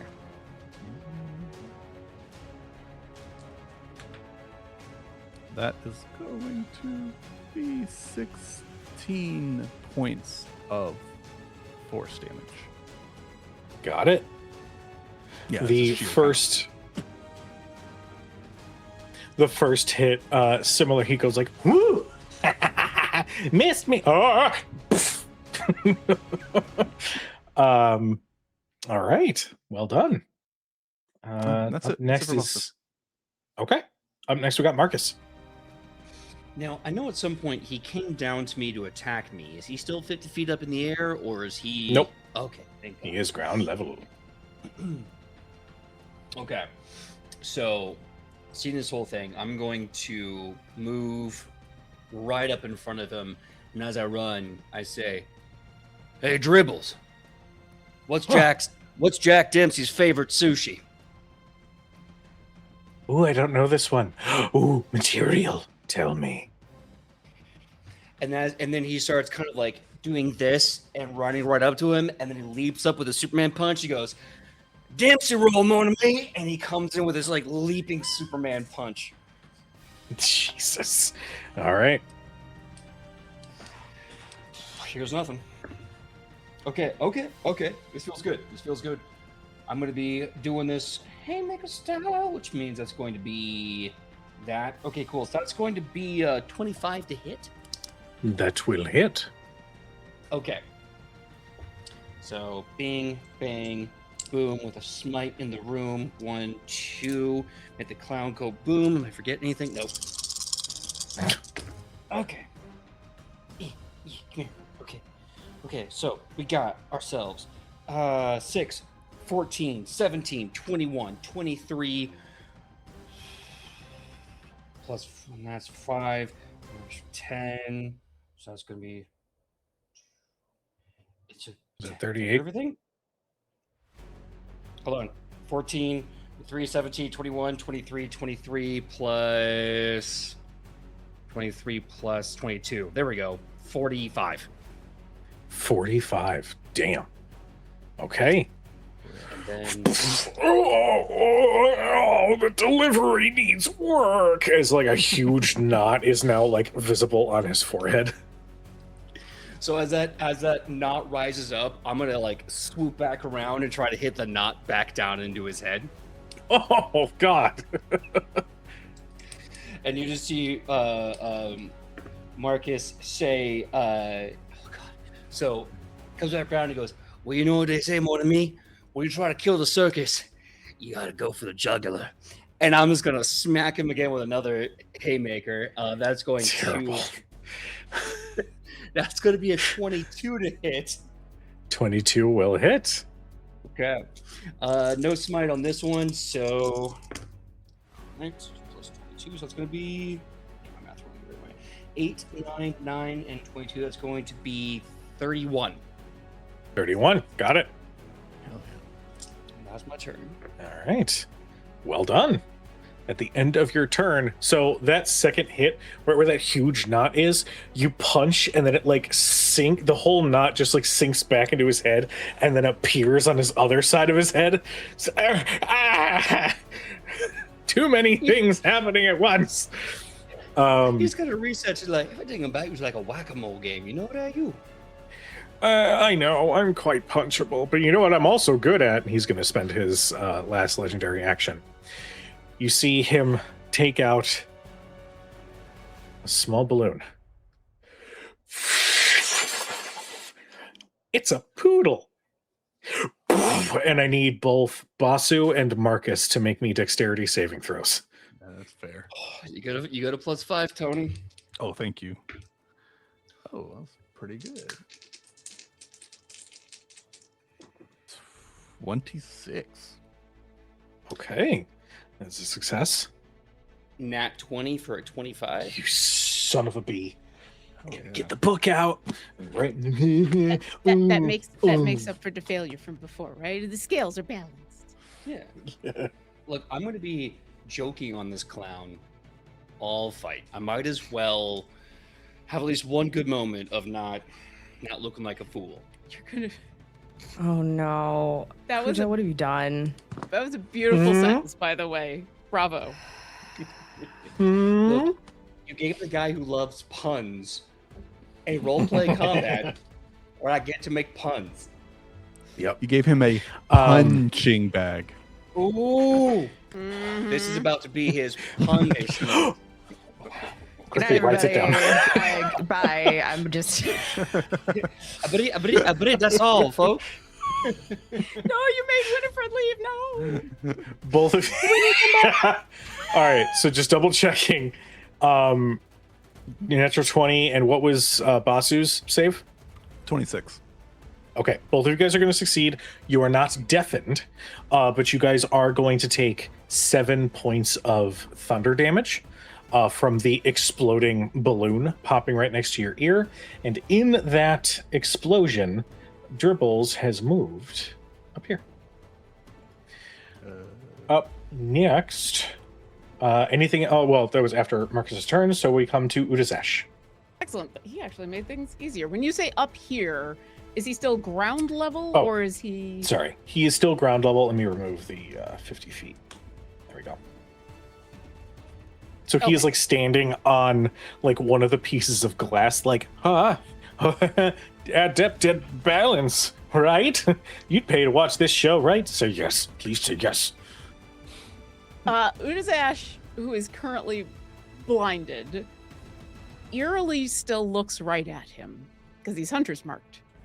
So she still knows exactly where he is. And Nice. says, I mean, I guess I'm watching it right now. And moves 5 feet closer to him and Mhm. continues to eerily look right at him. In fact, gets within 10 feet of him and seems to, within 10 feet, now seems to know exactly where he is and says, so tell me, were you kicked out of the Witchlight Carnival? Or did you just fail the audition? And with that, before he can answer, she's going to shoot him. And she's not going to have disadvantage because she has blind sight out to 10 feet. Nice. Awesome. That's so cool. Let's see if I actually hit him. That would be 35 to hit. Jesus Christ. Yes, 35 will hit. Okay. And I know he is resistant to psychic damage. So I will split this incoming damage for you. So that's 12 plus that plus that.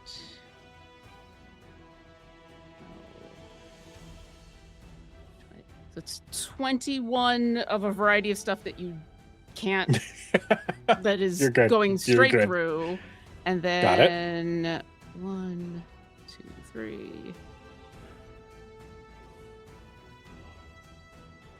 And then this is 15 psychic damage, so that he resists. So that's down to 7. Sure. Okay, got it. And then, so I hit him the once with an arrow and then kind of nod to myself and say, or were you actually in the Witchlight Carnival for a while and then you just were so bad at it that maybe it was that, because I could see that being the problem. And I'm going to sharpshooter and go after him again. Which would be a 25 to hit. That'll hit. Okay. This will be 15. So This will be. 25. Plus Sorry. that. Plus that. This will be. Okay, I'm sorry. That was the last one. I promise.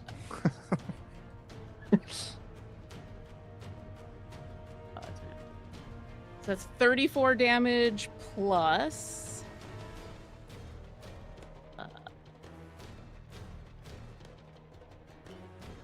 11 psychic, so reduced to 5 psychic.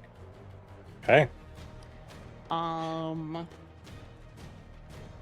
then she'll giggle and say, so are you just going to hang out here in the night market the whole time and what, kill the people that you are auditioning for? And at that point, because it's going to be the end of her turn, the acid will finally come off of her face, and she'll just kind of shake the rest of it out of her eyes and blink a little bit and go, because you don't look like much to me. As you clear away the acidic whipped cream, you can see this clown is standing with two arrows in their chest. And unlike every other moment,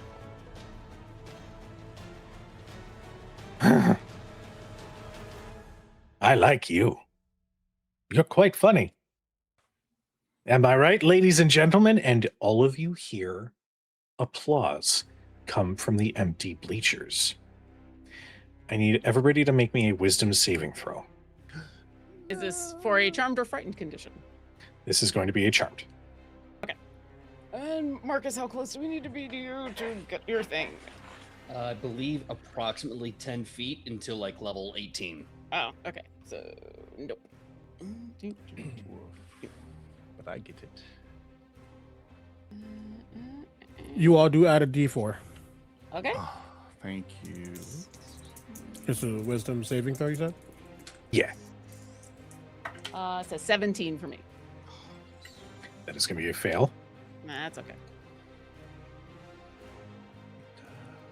I did just insult him multiple times and shoot him twice. Per the so- wording of ability, it has to be if I fail. Does a 23 fail? It does not. It is going to succeed.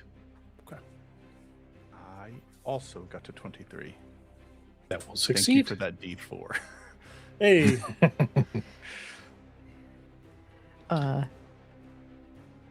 That's a 24 thanks to that D4. That'll succeed. 16. 31? That'll succeed. I actually accidentally rolled a check instead of a save. That would be a Oh. 19. Probably still fails. A 19 will just hit the DC for this ability. Okay. As the ability "the show must go on" does not take hold, but you do hear now the invisible sounds of an audience chanting and cheering for more, more, more. You would not have been compelled to move at least 10 feet, not be able to take the dodge action, and must either use your action or bonus action offensively, which, considering this party and how this combat has gone, wouldn't really be a problem. It would just been a small little bit of flavor to get you guys to move about the battlefield. So there's that.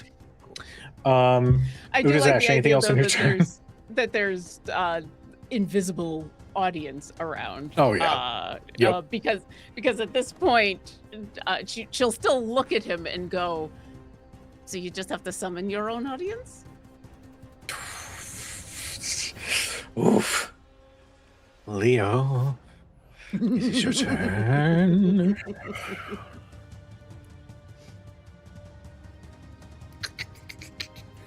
I don't think I care that he knows, but I do think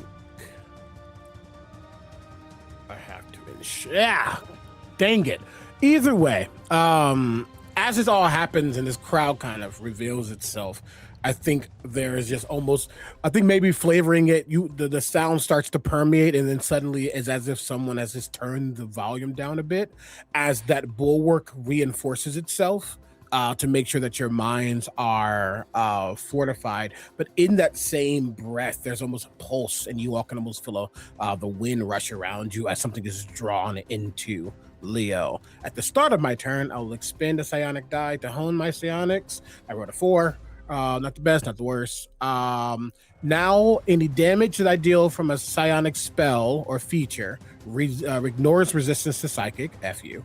And if I need to deal damage, I can replace one of the number rolled with the 4 that I got. That's just at the start of my turn. No action economy. However, we always need information. And I think Leo more than most right now has a very specific desire here, but also we're looking for someone, and we've been accosted by this creature, and the way that Udazash is speaking, clearly this isn't random if they are willing to break the rules. So I think there's a moment where he just kind of focuses in on the clown as best as possible, and as he does, there's almost a moment where that reverberation echoes simultaneously with both of us. Without using components, I'm going to cast Detect Thoughts. Okay. And I am intending to go directly in. Okay. You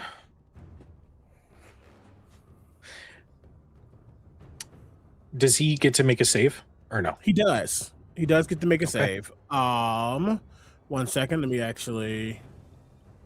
rephrase that.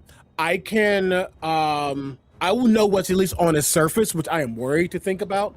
But the probing deeper requires a save, and that's what I'm doing. So that will require a save. Wisdom, please. Wisdom. Okay. And unfortunately, it's not that, so I can't affect the save how I would like to. That is going to be a 28 on its wisdom save. That is a success. Okay. I will not use my reaction for that because I think he is pretty strong mentally. Okay. But at least to get some information on the top. Yeah. The surface thoughts are they would make wonderful volunteers. I'm having so much fun. I wonder what other volunteers are near the same spot. And you essentially just get the general idea that he is very, very excited, despite the insults that are coming from Udazash. Yeah, makes sense. That's okay. As I start to get that, I realize it's just kind of a monotonous drone of however he's thinking. I can't get in. Don't destroy his mind. You all would hear in the telepathic bond. And as he's kind of walked closer, because it's all is simultaneous, I think Dribble's probably started to take a step, and there's a moment where his leg's going to lift, and I'm going to attempt to push him back. I'm going to telekinetically propel him back. I need to make a strength saving throw with my bonus action. 18? That is a failure. Okay. I am going to roll. I need to get him away. I don't have many psionic dice left. I'm going to roll a psionic dice. That's a crap roll. Thank goodness I can. Oh, I can't do it with that tartar sauce. I'm going to expend a hit dice to force this to be a 4 on the die. Did you actually say tartar sauce just now? Like for real? He tartar sauced us. It was amazing. We got tartar sauce. For those who don't know the Scion, if I roll under a 4 on my psionic die, I can expend a hit dice to force it to be a 4. I rolled a 1. So he's going to get pushed back 20 feet. Shit. Okay. Right, pretty much right back where he was. Honestly, if I can, I want to push him directly into Basu, because Basu's this big hulking person. So that'll get them closer to Marcus and Basu. I'm so sorry, friend. I don't want to be that person. Can you see a ping? Or no, I can do. Nope, I can do. Nope. How do I do this? Father, help. I want him here. There we go. Father, help. Father, help. And with wind starting to go up as he gets pushed back, that illithid form almost swirling for a moment as he's going to start to float up and over, and I'm going to guard. I want to be close to Marcus. I think I need to protect my mind. I'm going to float right over here to kind of just inspect him in the air. Are you adding height, or are you just moving laterally? There is height, but I'm going to be within 10 feet of Marcus. Okay. So I can mark. cool. Thank you. Okay. That's action, bonus action, movement. Shiana Grande. At the end of it, I think Marcus suddenly hears Barnabas is the restaurant. As Barnabas is going to leap off of out of the pocket that Leo has, and he's going to land on your shoulder, giving you the help action, so you can get at least advantage on your first attack. I'm picturing like a really just flawless like swan dive. Yeah. I actually fully expect Dribble sees this happen and goes, oh, I can make this better, and holds up just a small ring of fire that Barnabas dives through. No!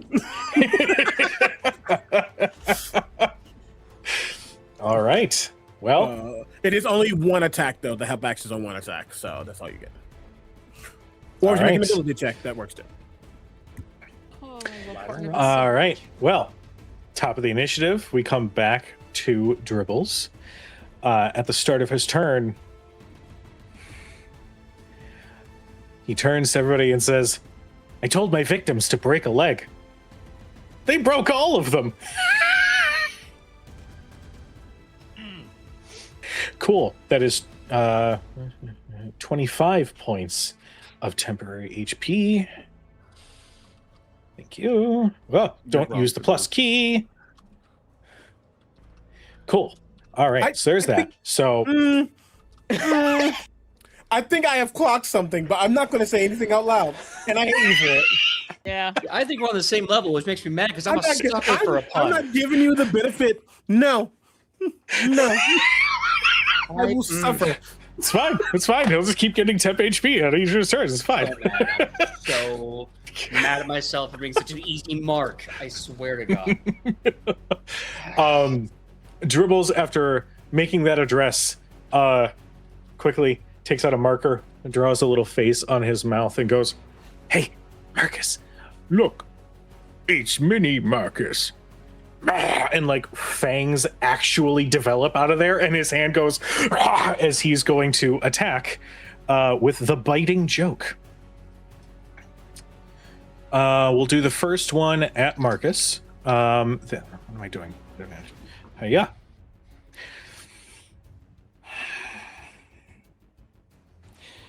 Hold on. Must do the thing to prove that I am legitimate. Trust you all when you get natural 20s. I appreciate the phone and the pictures, but I'm just blanket statement here. I trust you. I think it's also a point of pride at this point. That's just kind of how we do at this table. You know what? And that's like fair. seeing him. That's totally fair. But And he deserves it. He's been having a really rough go for the past couple of fights. and that's also fair. Marcus, I need you to make me a wisdom saving throw. Thank you. That one's it's on my favies. He is a very pretty. I'm going to. Okay, that's going to be a 27. Yeah, 27.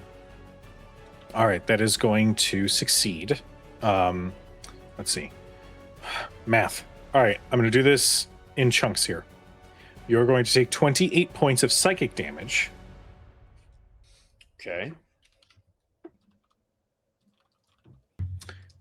And 45 points of necrotic damage as those little cartoony fangs bury right into your neck and immediately find a vein. The second attack is going to be against... Well, It's before good. that, Yeah. I have a reaction because Basu now has Sentinel. So Basu, after attacking Marcus, is going to punch him in the face with the shield arm. And that is a 19 to hit. 19 will just miss. I'm so sorry. Unless anybody has resources they want to spend and give him a bonus. No. No? I actually don't. Okay. I love that you're like, I have Sentinel and he got punched, and so I'm just gonna punch him in the face. Like that was the best use of Sentinel. It's a ramp. I love it. I love that so much. All right. Next attack is going to be against Basu. I'm going to say that if this does hit, you're going to get advantage on the save given what it's doing and given that you're in your armor. So Sure. We'll see what happens.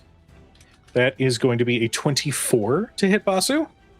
24 just misses.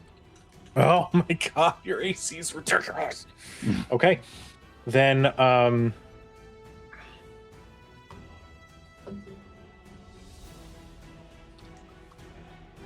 yeah, you know what?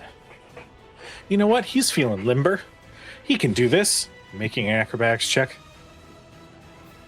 Okay. After attempting to bite Basu with his hand face, he's then going to look at Leo and then and leap into the air, and you just see this teeny little drawn-on face with very real fangs coming towards you. I'm going to say Basu and Marcus, you're going to get an attack of opportunity. Basu, I think you use Sentinel, so that does use your reaction. So Marcus, that is going to be your attack of opportunity if you wish to take it. Will do. I will also say, because I did hit him the last time, he is slowed, so his speed is reduced by 10 feet. Okay. I don't know if that is going to matter here, but... It won't, but I appreciate it. Okay. I wasn't sure, but I figured I'd say something. So that's going to be a 27 to hit 27 will absolutely hit. for a total of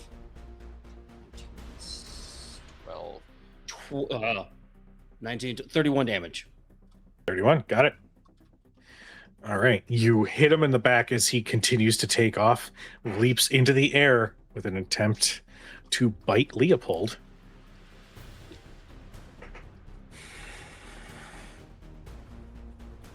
No. God damn it. Well, I have That's to not mark a- down the first one. Oh, okay. And then the second nat 20, right? No, it would be the natural one that then came afterwards. The dice giveth and they take it away. I'll write this in a second.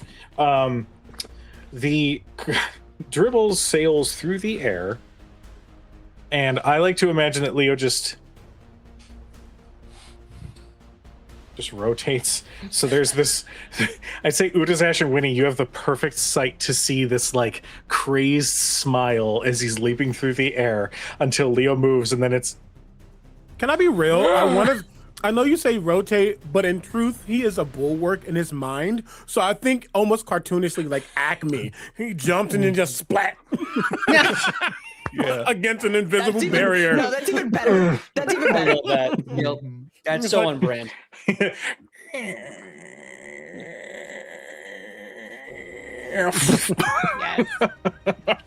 Very good. All right. Cinema. Well, there's that. That's an eventful turn. Winnie, 'tis your turn. Yes. Well, I'm blinded until the end of my turn. You So are does correct. that just to clarify, that eats up like action, bonus action, all of it? I believe that's just disadvantage on perception checks and attacks that require that are like range. Okay. Requires sight. Yeah. Beans. Because I want a bonus action heal Leo, but I can't see, so I can't do that. You can... I believe you can still see. Hold on, I was just looking this up myself to make sure I knew. Blinded What it is was. heavily obscured, I believe. Okay. Which is legally you can't see. Look at me. Yeah, fails any check that requires sight and can't see. A blinded creature can't see. Okay. Fuck off. It's hot. It's okay. Fuck off. Hold on. Holding. Arse! I'm seeing robots commentary. Everything. I gotta be able to see everything. You motherfucker. Yeah. Motherfucker. Okay. You know what? Blinded is rough for a lot. Yeah, That one was rough. That's why I was just like, well, I guess I'm getting in close. Yeah, and I don't have blind sight. So I think in a matter of like not wanting to potentially die by falling off this broom, Winnie's gonna hit the dirt. Okay. And then make her way like back and out of the way in case she gets pied again, so there isn't splatter damage. Okay. We're doing this shit tactically, god damn it. If I'm gonna be a fucking problem, then I'm gonna remove the problem from the party. You were never a problem. Right. Yeah, so she's just swearing up a blue streak in Sylvan. She like stumbles as she hits the sand and like backs up, just scrubbing her face. Okay. Language. At the end. Shut up. At the end of Winifred's turn, Dribbles is going to use a legendary action. He's going to, as he's like fully, forgive the phrase, face down, ass up after splatting into the bulwark border of Leopold's barrier, is going to.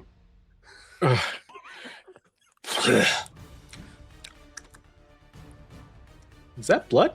That's mean. And he's just gonna fish around in his pocket, pull out one of those little horns, look at Basu, and like instead of a regular horn noise, there is a terrifying monstrosity that immediately like manifests out of it and it like leaps towards you.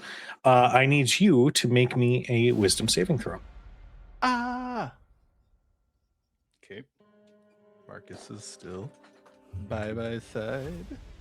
That Yeah, buddy. is And a D4. a D4 still. Cool. Mm-hmm. Nice. That is 13, 21, 25.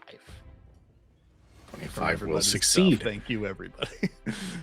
As this monstrosity manifests and comes towards you, the image of it just fades, and he's still holding the thing like, I knew I shouldn't have got this off of Timu. Nah, just tosses it behind him. Love that. I want to Up know next what we the got Basu. Timo. Is it Timo run by a version- cow person? Oh yes, please. I want to know what the Timo. version of It's Timu a- at the night market is. It's a bovine folk. Yeah. Yes. God. Yes. Jesus. Does this mean there's a Sheehan joke in there, but I can't get it right now. I can't come back to me. Well, Basu, we we come to just- you. Hold on that. Oh, cool. So okay, I'm gonna back up to where I am exactly 20 feet away from him, Okay. and then Basu's mechanical arms, he'll swing a punch, and his punch will disconnect from his arm, followed by a chain, and swing on him. Get him. That is Wha- a 29 to hit. Yes. That is only 9 points of force damage, but then I drag him 10 feet towards me. Okay. So that'll be what right about there. I think. Yeah, that's fine. Yeah. That's fine. And then I'll just hit him again because I got 2 attacks. Go for it. That is another 29 to hit. You know what? That still hits. Double 19s. That's 11 points of force damage, and then he is just within melee of me. Okay. But I wanted to back up, so ideally he's 20 feet away from where he was. Yeah. I like it. Cool. And right. check real quick. No, that's it. Okay. All right. We come to Marcus. 'Tis your turn. Okay, so I'm going to take a step with Barnabas on my shoulder, and then I'm going to like Jet Li style, like extend a feint, like way out And Barnabas is gonna run up to my hand and be like, "Hello, I'm Barnabas. I'm the best there is." And as that completely distracts him, and I'm like, "And I'm the fastest." And I swing this huge haymaker right for his head. Hook punch, Nice. smile. You know, if it's hitting, it's smite time. Okay. So, not a crit, but it will be a 22. That will hit. Okay. So, that and that and that and yes. Okay.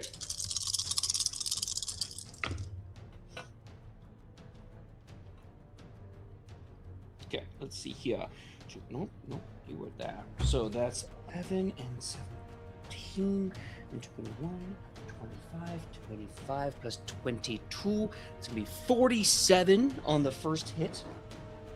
Damn. That's how we do. And then on the second strike, okay, that's going to be a 20 to hit, a dirty 20. 20 will just hit. We now know You the figure AC. out his AC. I feel pretty proud of that. I feel pretty good. It's going to be, let's see here. 13, 17. Blanking on math. 39. Jesus. 39. He's looking rough, but he's still up. Two huge blows against his body. And that second one goes across his face. When he comes back up, there's this very Sylvester Stallone Rocky face. I can still go, coach. And he just very much swaying back and forth. It's at the end of your turn that he is going to spend his last 2 legendary actions. And he is going to, you just wait, and he's going to take out another balloon quickly until it looks like a big old boxing glove. Looks between Basu and Marcus. And he's going to swing for Basu. I actually need you, so mechanically, this is just a thing that explodes. So go ahead, make me a Constitution saving throw. Oh no, Dexterity. Sorry, Dexterity saving throw. It's like,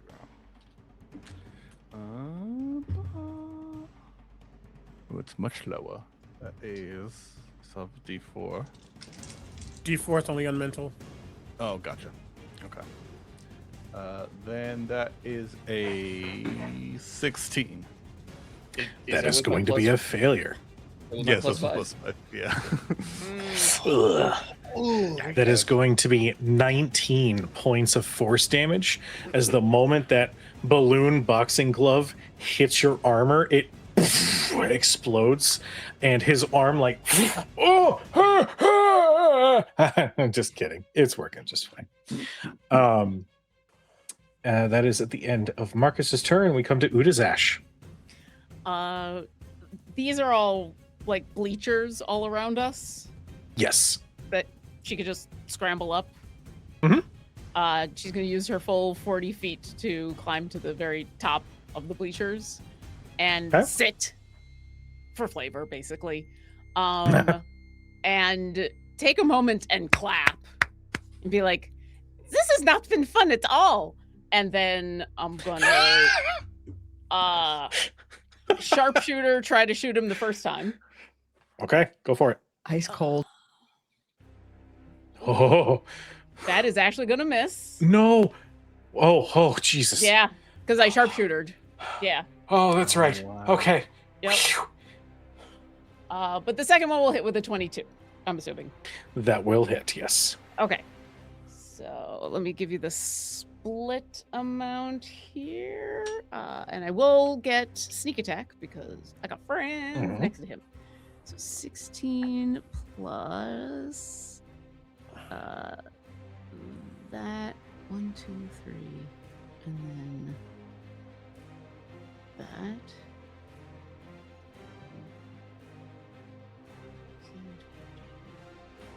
So it's 34 plus that.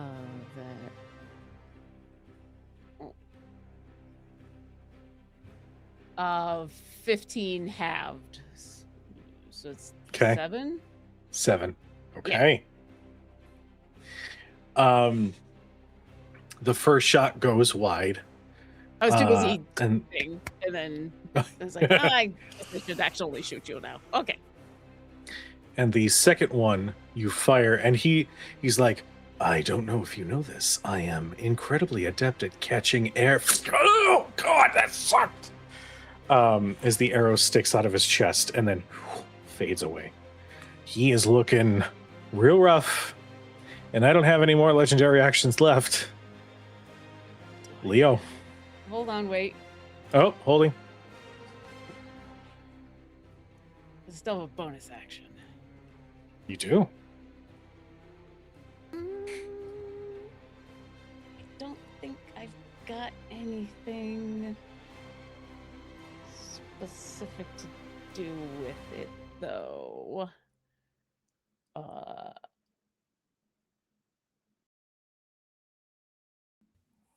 No, I don't think I want to do anything. So yeah, I will just continue to sit up there and clap and go.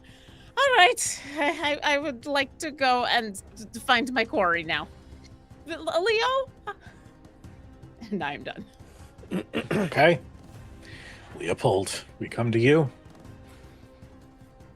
Kind of seeing the way he's starting to look and all of the things here, he doesn't know who Dribbles was in life. He doesn't know this creature. He doesn't know his fighting style, all that jazz. He's not really a fighter himself. But the stakes for him, understanding that this clown, this so chaotic individual has this power, there is just a worry that's upon Leo. And he notices just where this is going. And I think for a moment there, that fear is kind of shown in the sense that you all feel a warbling within that bulwark. And I think Sai is the one that whispers to Leo that it's okay. And I think for a moment, he almost forces a rewind of what Basu and Marcus were saying, that he's not like you. He tried to throw those feelings away, but it is true. He's not like Leo. And there's a moment where there's a ripple around Leo, and you see a spectral, ethereal, psionic variant of Leo fall out of him. And as he falls out, he floats down. And I think, Marcus, what weapon do you use? Or just you're still your fist? Yep, still my hands. I think it's almost a mixture between Marcus's fist and Basu's glove, that you see this figure almost put themselves together, and he's just going to swing. I'm going to cast my 7th level Leopold's Will, aka Mordenkainen's sword. And when it appears, I make a melee attack against him. As it comes down to swing, you see Barnabas kind of jump up onto that spectral image. It's going to give me the help action, so I'm going to have advantage.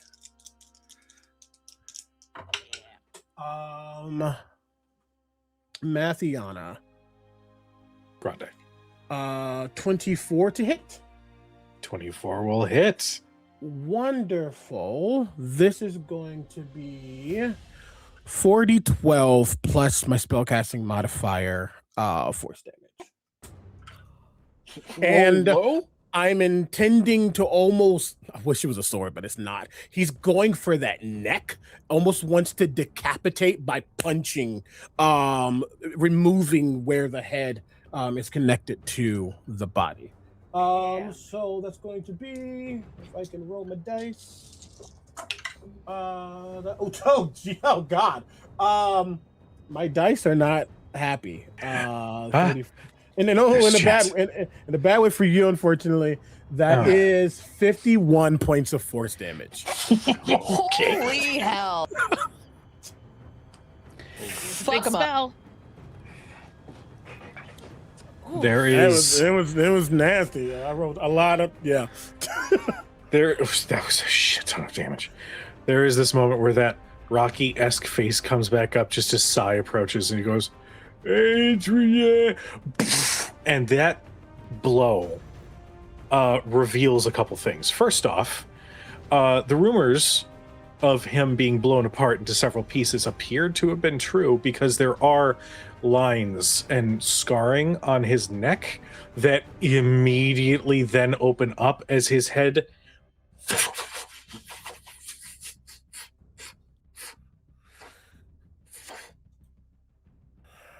well, what the hell? You went Minnesota there. Dribbles is unmoving on the ground, but you hear as his face is currently face down in the dirt and his body is unmoving. I'll come trotting on down from the bleachers. We are still in the tent. The tent around you is starting to dissipate around you. And the head of Dribbles the clown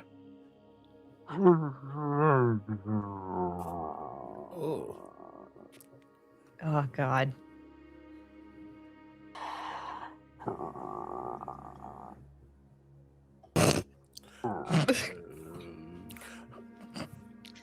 I And think that's what you get for minding your own damn business. I think it's a reflavoring in a way. I think that figure that formed Leopold's will, that this aspect of Leo's going to mate him. It's going to pick up the head and it's going to start to float back over towards the group, specifically towards Leo. It looks like it's got a fist shape embedded in his skin as he is lifeless, just floating over towards you.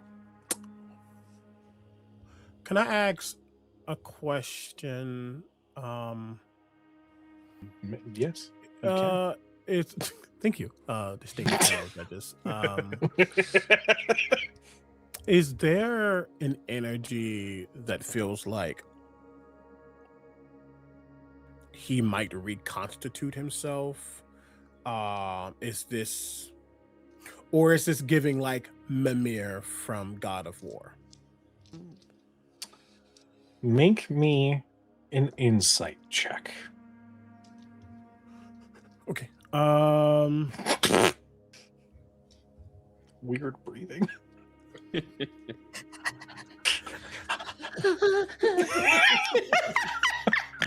Oh my gosh. That is a 23. Okay.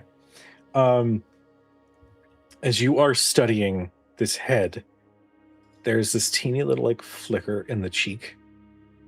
And you pick up that this individual should be fully dead. But he is absolutely acting and faking his ass off right now. It is very much a Mimir situation. A follow-up, Mimir, do I think that obviously he's not dead. He's totally not dead. We know that. Is there a world where I don't know how to say this. If we keep the body away, is he just going to be ahead? You don't see any movement from the body whatsoever. It looks like the body is doing its thing. Like there's nothing that is immediately pulling the body towards the head. The body is completely severed. Heard. There's a lot of knowledge here, but I don't. We need to go, but I need to keep this. This isn't the head?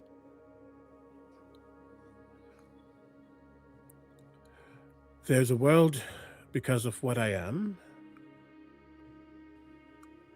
I might be able to get us a vast amount of information. and potentially enhance or gain a better understanding of my own ability. You see kind of the tentacles kind of flick for a bit, and those who are more perceptive or insightful will remember that there's like almost a lamprey-esque energy to his teeth underneath.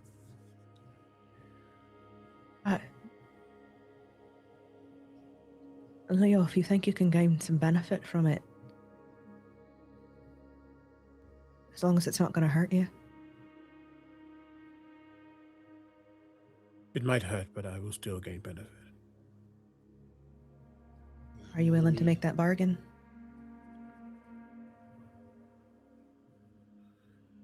In the world of fighting gods and monsters and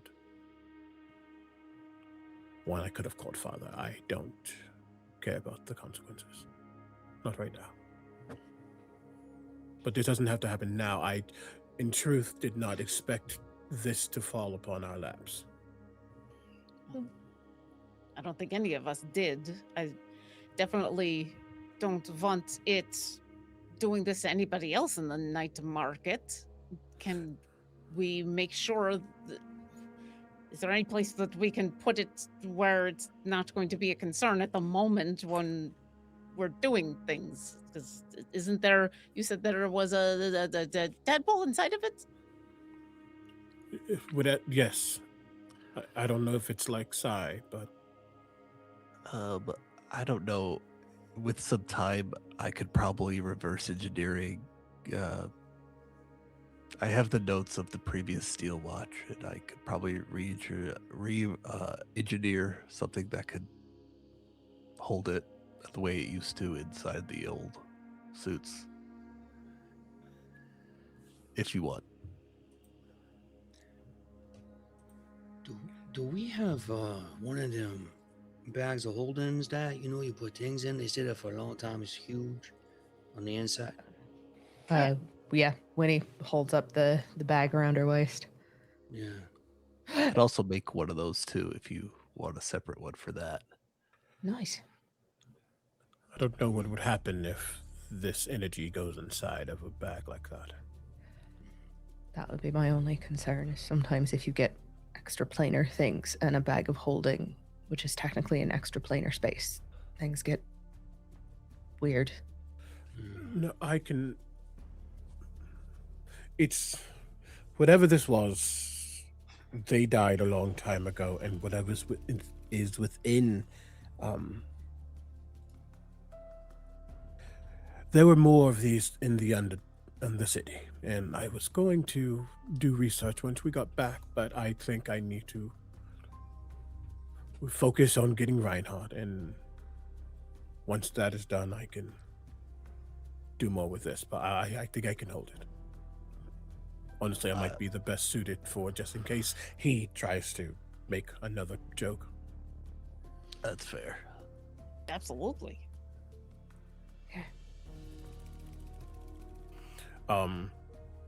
And this is totally the Kratos moment of taking the head, finding a way to like tie it off, like maybe like the hat, or if there's a scarf or something, and it's just kind of wrapped on, dangling on his side a bit.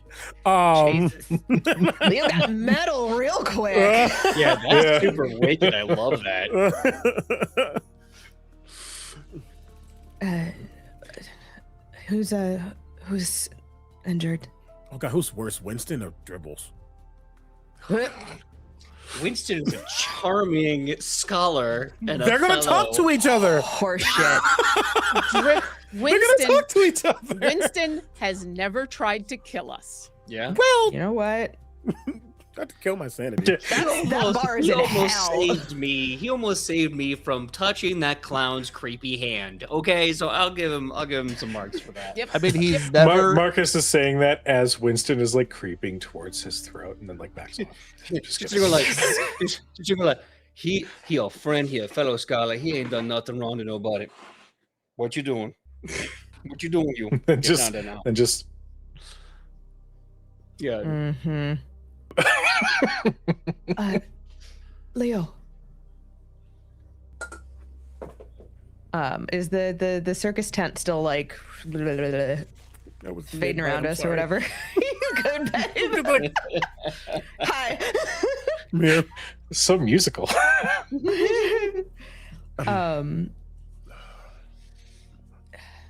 Prestidigitation. Winnie from her bag draws out a necklace. It is the amulet of health that she had back in Baldur's Gate.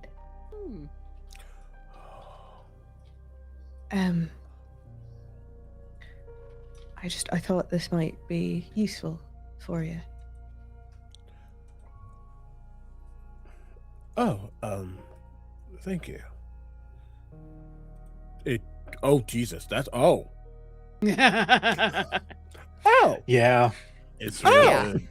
Yeah, It's cool. I got one initially built in had by it because Sue, I dude. was It's sick. I was squishy, and I am decidedly less squishy now. Yep. No, thank you, Laura. Thank you for that. Appreciate you so much You're for that. Listen, cool. listen. It is equal parts saving Leo's ass and saving my ass from always having to make sure he doesn't die immediately. Listen, he is my number one concern all the time. listen. He's frail. This is. You sure you don't need it yourself? As of right now, I am fairly well protected.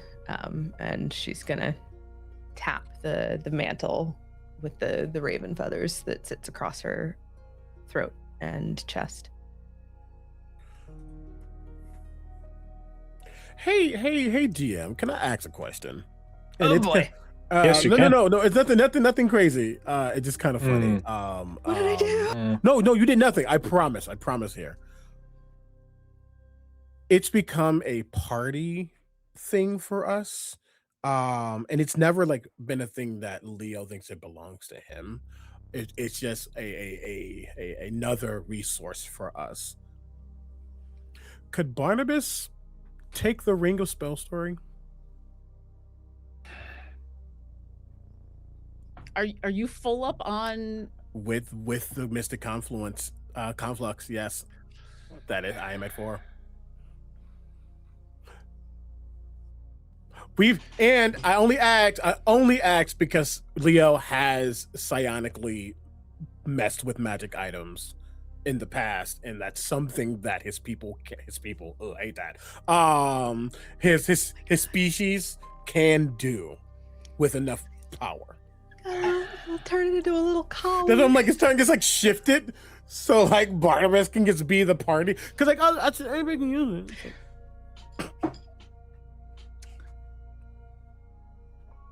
If you're asking whether or not you can introduce Barnabas to the concept of accessorizing with a choker, yes, because that is adorable and hilarious.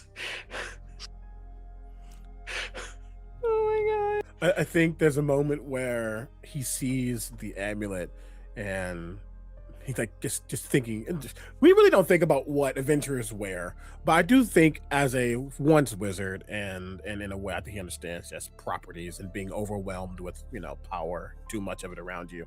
And I think there's a moment he's like, hey Barnabas, What's going on? when you found me in the forest, I didn't think I'd like you, only because I don't really do rats in my house. No, but That's fine. Just a sort of generalizing, sweeping comment about my well, people. we are It's fine. quite. What I'm saying is, I never really had a pet, not one that I felt like I could really have. I had cats, but they weren't mine. Ugh. I know. All I'm saying is, I didn't expect to have a bond with such a wonderful, smart, funny, musical rodent such as yourself. And you've been a wonderful help to all. You and Marcus with the 1-2. Yeah. You're as part of this team as the rest of them. And I think as he says that, the ring almost begins to unwrap off of Leo's finger and almost outstretch, and then slowly begin to wrap around Barnabas's neck. So consider this like a scout's badge, or an honorific, a signet. Royalty. And he just looks back, looks down at the Oh my god. Barnabas, you look handsome. Thank you. I like And- it. Start calling you Count Barnabas. Is it Count or is it Duke It would- now? I never. Barnabas? It would be Baron. Baron And now there's Baron. alliteration. Oh, Baron. Can I Barnabas. wait? If I may, now that I've been named, can I add a von? Baron von Barnabas. Why does that sound evil? Does that sound evil to anyone else but me? Wait, and I go, wait. and he's gonna run over to the I body think of it's Darwin. Dribbles and like tear off like the most colorful piece of cloth, and he's gonna turn it into a cape. Okay, You now stand in the presence of Baron von Barnabas. the Von was a little evil, but now that you have a cape, it's adorable again. Yeah, more He than does that, that I'll give you cape flourish. That cape, I the whole know. together. That I'll give that Yeah. to you. Capes When he make looks like she's everything- about to cry because it's so fucking cute. I know I've called Barnabas for a is- plushie before, but this one. Oh my god, we need to a be Baron plush. Von Barnabas plushie. Yeah. Baron- Done. Absolutely, we need We do, art. we do Absolutely. two drops. One is All right. Barnabas, and then the special edition is Baron I'm- von Barnabas. I'm officially changing his name on my character sheet. Baron von Barnabas. Yes. Baron Yes. von Barnabas. Barnabas I is picture going to. I picture him now like one of the rats of Nim, like officially. Yes. That's what he looks Yes. like to me. My Yes. child. hmm Anyone watching, I hope you're taking notes. It's not that hard to make your party happy. No. No, we are simple creatures. Cookies Oh. and a really adorable cranium rat with Yes. a cape. Really, is that Mhm. The- Mhm. The newly Baron Von Barnabas is going to run up and like crawl up Leo's shoulder to end up on his run up his leg to end up on his shoulder. And there's a little like nudge up against your face. Thank you. I love it. Oh, yay. And we're back to the regular interaction. Let me not expecting the closeness. Like, oh wait, oh. Yeah, of course. Yay, I guess. When he's gonna reach over and he's gonna get the best of chin scritches because he's just so stinking cute right now with his little necklace and his little cape. I'm gonna die. They call it a signet, you know. I know, darling, and don't you just look so perfect? Yeah, you're so handsome, you. I'm jealous of your drip, my friend. You look absolutely fantastic, you. Well, I feel regal. And he's gonna like curl back into Leopold's pocket. But now there's just this Regal. there's this teeny little like corner of his cape that's like just peeking out of the pocket and just hanging off the corner. a little Like a bit. little handkerchief. Yeah. Oh, that's even better. I'm He's gonna gonna be like, die. do you like my pocket square? It's a rat, It's Hey! I'm gonna just quick cast fireball. Ha! You know what I mean? Like, He's so cute. I can't. I'm gonna doing this to explode. me. I'm gonna die. Yes. Oh my my God. goodness. Love him. oh my god, CB, this is your boo. Like if you're Minsk, this is your boo. Oh God! Don't give him that. God. Too late. Barnabas I'm doesn't a need that. famous Dungeons and Dragons character. And you know what? And you know what? He's better because he has a theme song. He does. Yeah. Yes, he does have a theme song. I need to find a way to make it sound like a royal march whenever I come. Either way, Leo will put the amulet on. And as he puts it on, it's not to like hide it, but he understands that certain things have value, and this is a lot of value. I think he thinks, and I think he just almost masks it in a way. with the mask of many faces, as it's something he's now wearing. He seems to almost disappear. But you all know that he has it on. Though I don't know if we're gonna short rest or not. I can't attune. So yes, I was actually waiting for the moment in where I was going to suggest. We almost killed Cujo. Yeah. Oh, Yep. no. Cujo dead. DM down. DM down.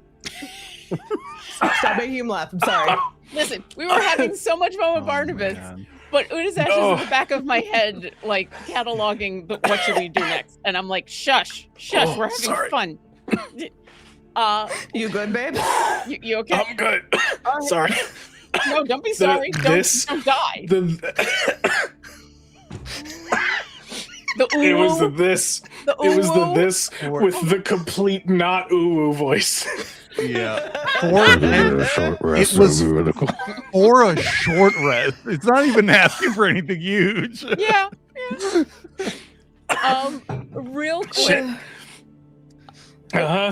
So what Udazash would like to do is 3 things in rapid succession. One, real quick, I know Barnabas went and got a cape off of the body. I would like to continue to search the rest of the body for anything else.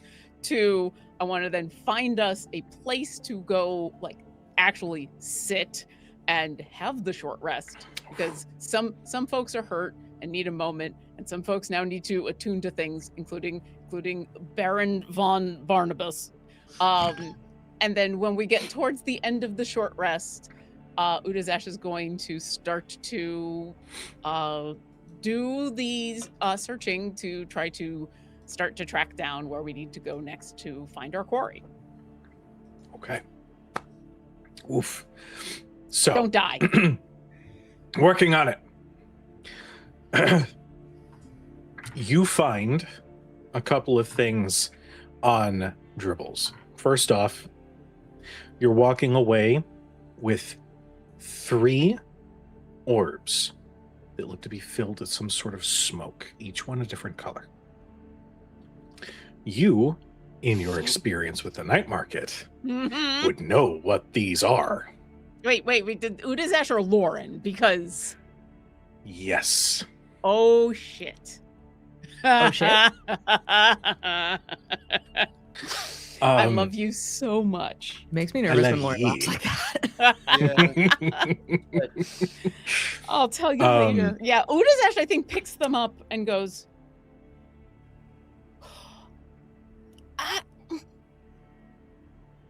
Vinny, would you put these in your bag and we will just deal with those later? Yes. Great. She says as she's like helping Leo get some silvery blood off of his face. Yeah, and your insight is Udazash has 0 idea how to explain what those are in this very moment, and is like slightly worried about how to, and has decided that that is a later problem. You I think also when he clocks that, it's like, oh, okay, Oh, yeah. You also find something that you have not seen for some time. It is a feather that looks to be made out of some sort of ice, which to you equates as a symbol of conscription, service, or what have you, to the Queen of Air and Darkness, Mab.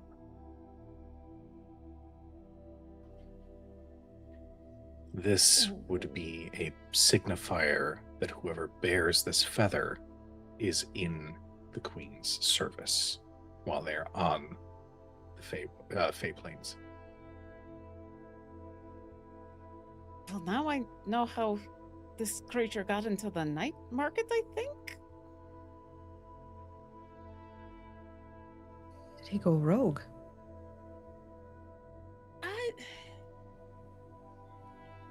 It's hard to tell when you are Mab's service? That is, DM,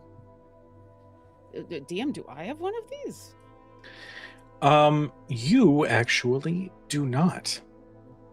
Okay. The connection between you and Mab was something a little bit different than just straight up servitude. It went a little bit deeper, despite her not being willing to admit it. Yeah. Also, recent memory, I wasn't working for her, so. 20. That's true. Is Why there? did you put that? Go ahead. Is there gonna be a problem with me having this? If, like, me pulling this off of the body, like, is this a faux pas? Is this a? Okay. No. This I I will would say stash you. in- I was gonna say you also would find an invitation. It says that Dribbles the Clown is part of Queen Mab's entourage. So they were given a personal invite through Mab to be able to be at the night market. And there's no way to tell how old this is? Mm. Okay. I'm gonna look at those two and go, ugh.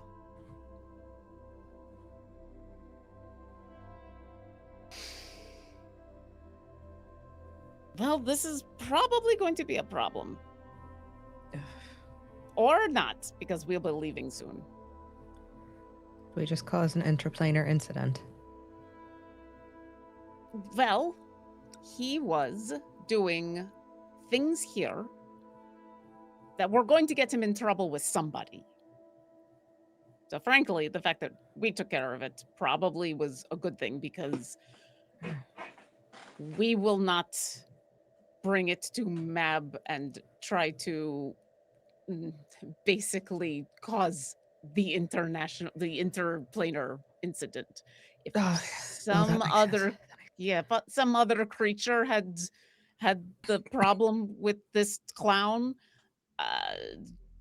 they would cause issues. So it's actually probably lucky for her, because when you have an invite to this place and then you cause problems, they then track you down to cause. no, No, it'd blow back on Mab, and then she'd have to deal with it, and then she'd be even more pissed than she usually. Okay, no, we did her a favor. There you go. Yes, when she finds out what this clown was doing. And the witch said one of the rules was minding your fucking business, and it sounded like he did not mind his fucking business. That's why do you all cuss? That's so weird. Just, I guess if the Fey rule required that word, then I guess. Sorry, but no, I think if he was the aggressor and the rule breaker according to your magic standards, then we should be fine. Yes. And Uzash will stash both the feather and that invite in her bag. And won't say anything, but like she's like 99% sure that what she's just said is true. But that 1% is fine. It's the 1% of like after we kill Reinhardt, if that 1%, if I'm wrong and Mab shows up to send us back, I want to be the one that's holding this. That's fair. That's fair. So Winnie might also clock that, but she won't say it out loud, and she'll have it in her bag. Winnie will clock that with the 24 passive insight, but she ain't gonna say shit because she's no snitch. Yeah, especially since Udazash has no filter on her face. No poker face. Yeah, none. So yeah, she's like 99% sure it's gonna be fine, but that 1% is like, but I'm gonna make sure I have this so that if things do go wrong, I'm the one who's got this on me. Anything else on Dribble's body? Nothing that would be of particular use. I'd say, you know what, just for fun, you do see a can of whipped cream. You see a couple of those like finger traps. Jesus. And we'll say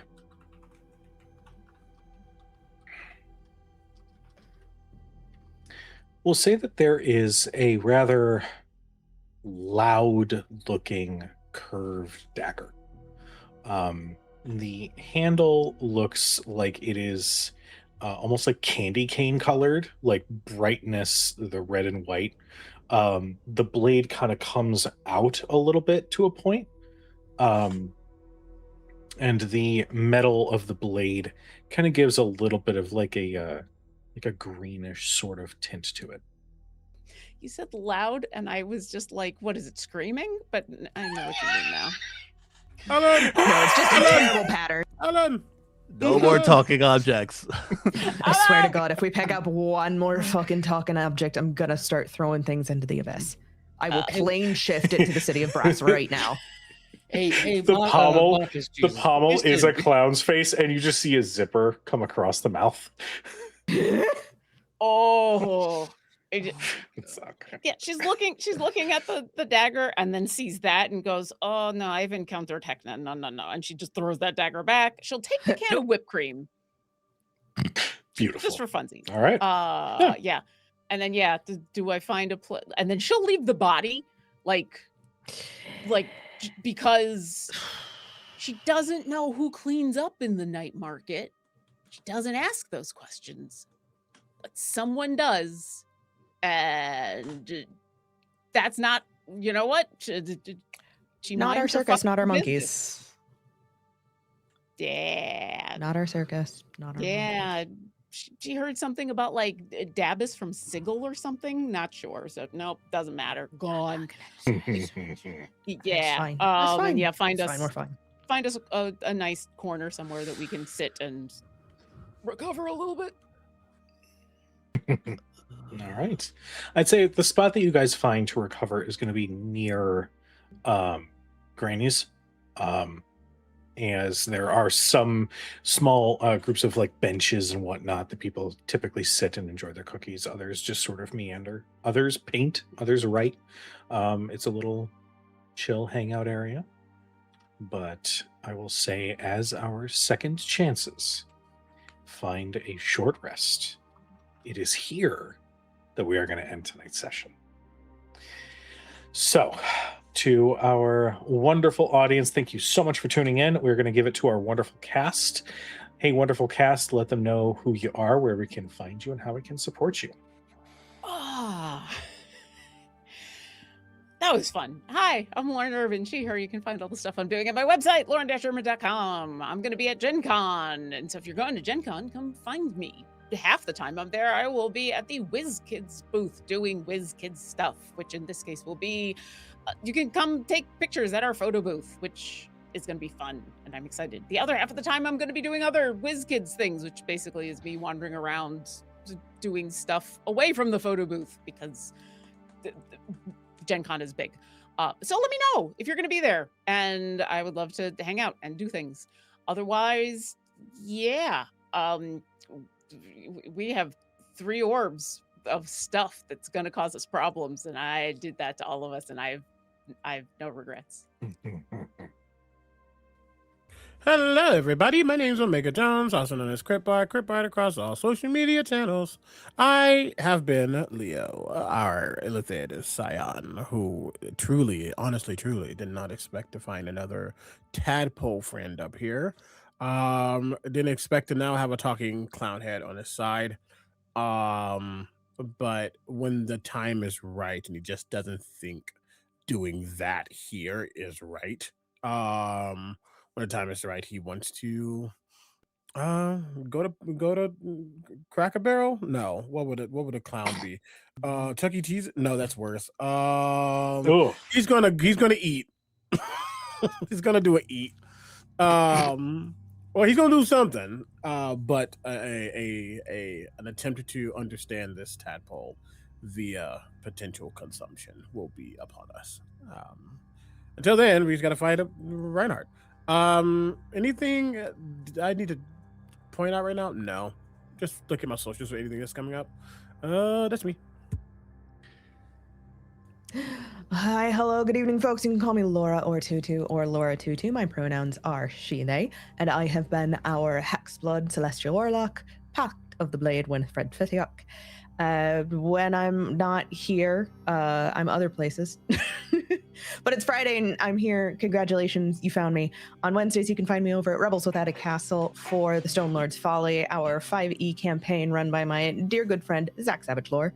If you want to listen to me and dear Cujo, you'll also be able to find the entirety of Season 1 of The Road to Hell, our award-winning Hunter the Reckoning podcast over at Messy Crit Productions. You can find us on Spotify, on YouTube, on whenever or wherever fine podcasts are streamed. Other than that, the easiest way to figure out what I'm going to be doing and where I'm going to be is going to check out my website, lauratutu.com. Hello, my name is Tony Rodriguez, and tonight I have been Basu Brightbolt, our gnomish artificer who's getting the hang of this fighting thing, even though he's got some feelings about being kind of significantly hurt for the first time. You can find me all over the internet at EncounterSmith as long as you catch me first. I'm doing some other games with Omega. You'll find me here on Fridays. I have a video with Roll20 on Roll20's YouTube channel, and I'm starting to stream myself just some video games over on Twitch at EncounterSmith with my lovely partner. But yeah, that's it for me. Hello, everyone. My name is PJ McGaw, and you can find me all over the internet at PJ McGaw. If you find the bearded face, you're in the right place. You can find me here Fridays for Shadow over Baldur's Gate. You can also find me back here at Critic Chronicles on Mondays for the WizKids Pathfinder sponsored show, Destiny's Path, as we go through Triumph of the Tusk. And all schedules aligned. We should be going live this Monday. You can also find me next weekend at San Diego Comic-Con for my first ever San Diego Comic-Con panel. I'm going to be doing a live actual play that Sunday morning as we go over the Adventure Leagues and 2024 D&D. You can also find me at Gen Con as I'll be doing a live taping of At the Table with Shelley Von Miller, and I'll be doing The Secrets of Love and Magic with Pocket Dragon Pub. Everything else, please check out my socials. It's a lot of words. Check out my socials, and I can't wait to see you all in the next adventure. Back to you, Cujo. Hello. I am Cujo. You can find me all over the places, either Cujo Plays Games, or you can follow Crit Hit Chronicles for official show announcements, updates, highlights, that sort of thing. We are a TTRPG focused channel, but we are starting to come out with some new content pretty consistently. I'm pretty sure for the rest of the year, we're going to have a lot of new shows and things coming out. So follow the socials because we're going to start doing announcements soon. But as previously stated, Mondays, you can catch us for some Pathfinder goodness with Destiny's Path. Tuesdays, you can catch us for some Daggerheart with Bitten in collaboration with Talking XP. On Thursday of next week, we are actually having our Season 1 finale of Sagas of Anima, as our players are coming to where they believe is the Divine Hammer. It's great. Fridays, you found us at Shadows over Baldur's Gate. We got Road to Hell from Messy Crit Productions. I actually just started a new podcast with Daniel Hargrove, Daniel the DM, in Materia Hunters, where we gush about our love for Final Fantasy VII. Oh my god, that was so much fun. Go check that out. The first episode's live on YouTube on Daniel's channel. As for Gen Con, I am running some VIP Tales of the Valiant games. So if you would like to roll dice with me and you're going to be at Gen Con, go check out gencon.com and look up Cujo when you look up events for ticketing, and let's roll some dice together. It's gonna be a lot of fun. We're gonna be playing some vampire games. It's gonna be great. But all that to say, we're gonna go ahead and get a raid set up for Meadow, who just went live. But just in case everybody needs reminders, especially now when things are extra heavy, you are loved, you're appreciated. Please be nice to each other. Find your cookie, and we'll see you guys next time. I have to say one thing. Yeah. Okay. My max HP is now 143. Yes! We're Yes! all the time. Yes! Good night, everybody. Yes!